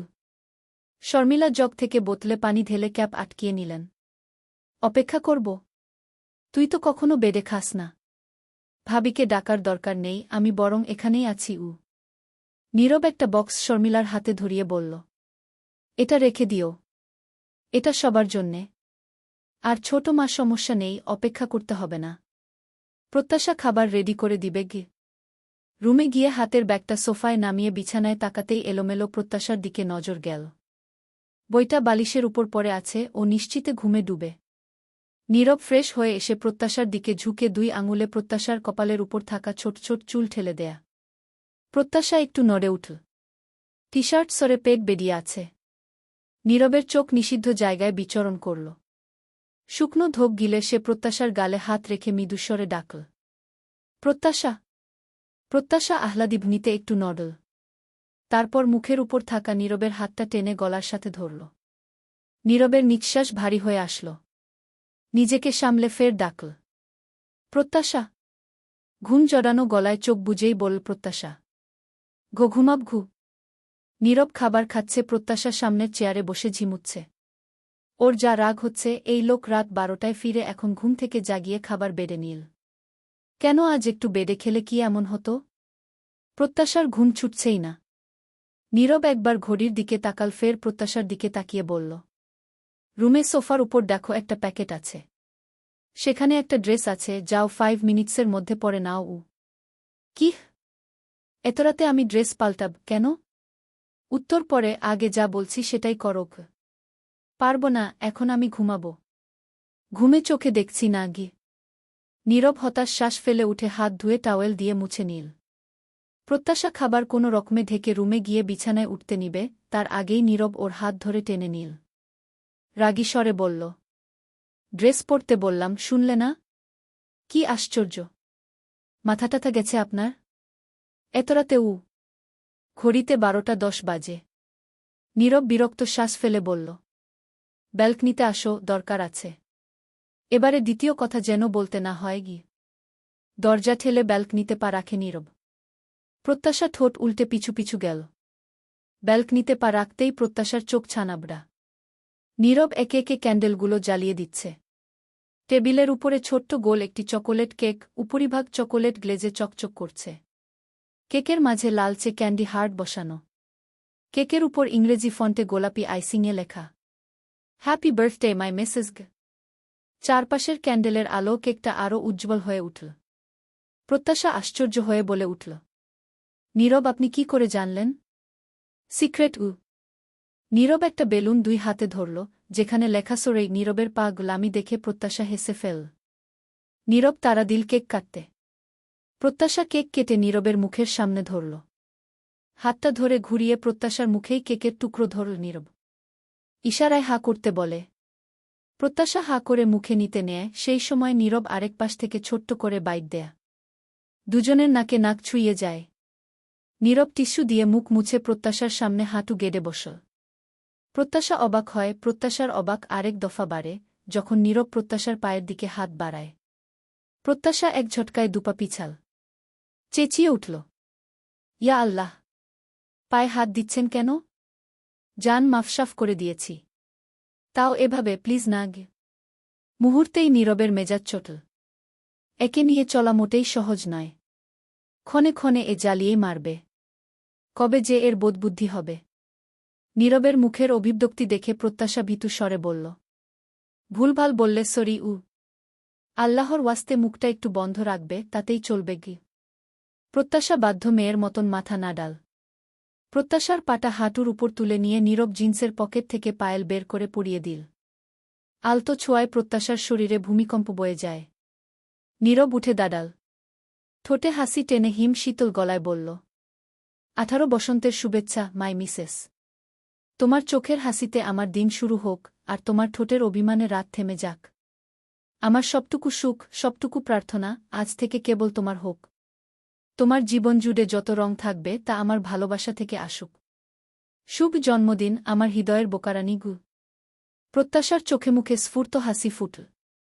বল চঞ্চল কণ্ঠে, শুক্রিয়া, শুক্রিয়া আমার এসপি সাহেব আমার এসপি সাহেব। কথাটা নীরবের কানে বাজতে থাকল।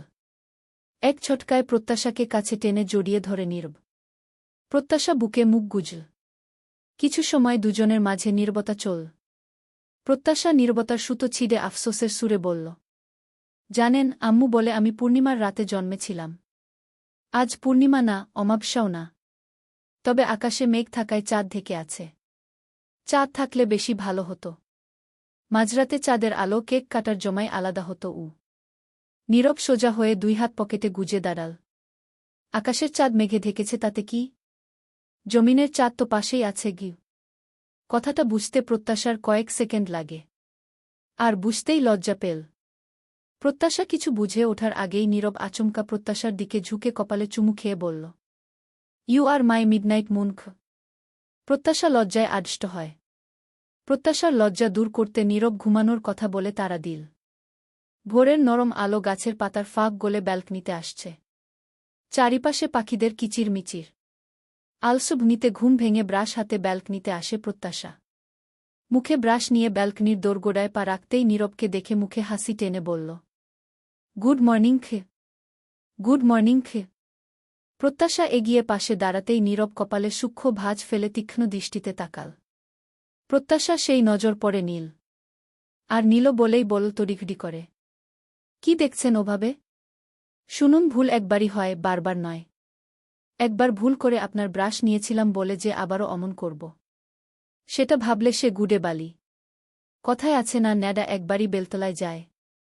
এখন আমি সিরিয়াস। ভুলটুল করে আপনাকে অযথা কথা শোনানোর সুযোগ দিচ্ছি না আগে। ট্রাউজারের পকেটে দুহাত গুজে স্টান দাঁড়িয়ে নীরব। একটু আগেই উঠেছে সে। নীরব ভেতরে ভেতরে মুচকি হাসল।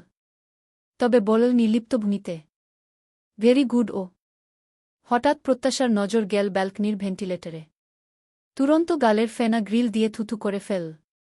এক হাত উঁচিয়ে দেখিয়ে বলল, ভেন্টিলেটরের মধ্যে খটকুটো পাখির বাসা দেখছি।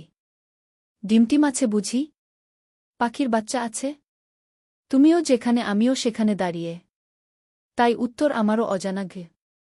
মাথা উঁচিয়ে ওদিকে উকিঝুঁকি দিয়ে বলল প্রত্যাশা, একবার চেক করে দেখি। দেখো গু।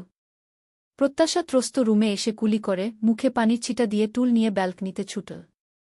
টুলের উপর দাঁড়াতে দাঁড়াতে নীরবকে জিজ্ঞেস করল, টুল আনতে গিয়ে দেখলাম রাতের ওষুধটা ওখানেই আছে। খাননি তো? আমি না রেখে বারবার বললাম খেয়ে নিবেন। আপনি তো বললেন পরে খাবেন। সে পরে আর আসেনি গু। ঘুমিয়ে পড়েছিলাম ঘ। ওহ হি বলে আবার কিছু মনে হতেই ব্যগ্র কণ্ঠে বলল প্রত্যাশা, আচ্ছা এখন নাস্তা করে খেয়ে নিয়েন। ওষুধ তো আর বুঝবে না কোনটা রাত আর দিন। আজ রাতে একটু দেরি করে খাবেন। তাহলেই চলবে গু। টুলের উপর দাঁড়িয়ে হাত দুটো উঁচু করে গ্রিল ধরে মাথা উঁচিয়ে দেখার চেষ্টা করে পাখির ডিম আছে কি না। প্রত্যাশার টি শার্ট উঠে যায়, মসৃণ পেট বেরো।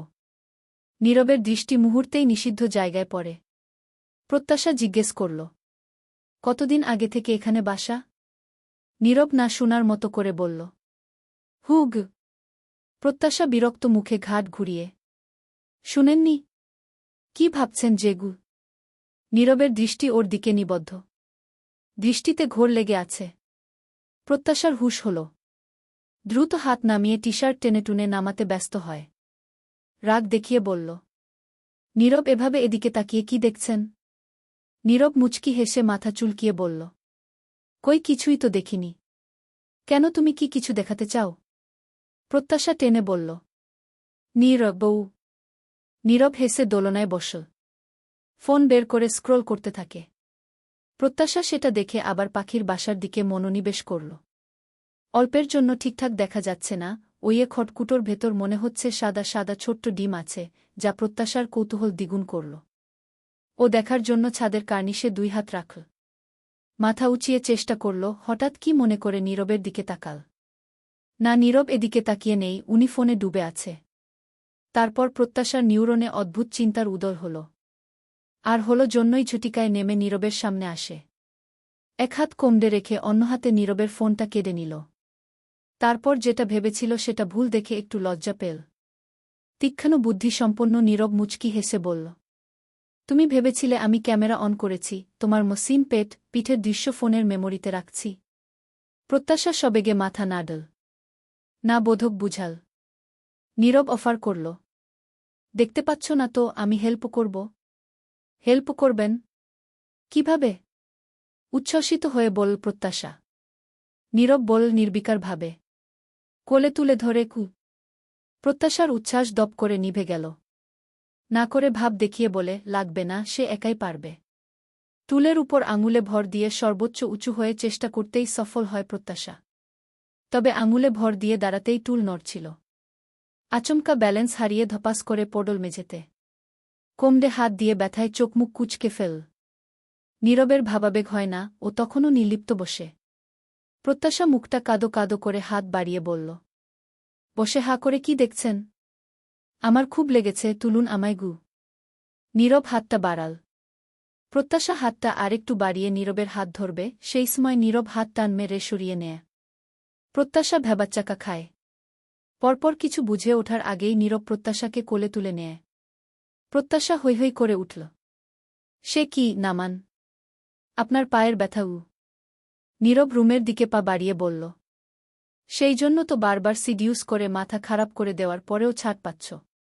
মোটেই সিডিউস করিনি গে। তাই? হুগ। প্রত্যাশাকে আলগোছে বিছানায় শুইয়ে দিল। প্রত্যাশা উঠে বসতে গেলে নীরব আটকে দেয়। প্রত্যাশার দিকে ঝুঁকল। নীরবের চোখের ভাষা অন্যরকম ঠেকছে। প্রত্যাশা শুকনো ধোপ গিলল। মুখ খুলে কিছু বলবে। নিগ। নীরব তর্জনী রাখল প্রত্যাশার ঠোঁটে। বলল আস্তে করে, চুপকু। প্রত্যাশার দিকে আরেকটু ঝুঁকল। খুব কাছাকাছি। প্রত্যাশার হার্টবিট লাগামহীন ছুটছে।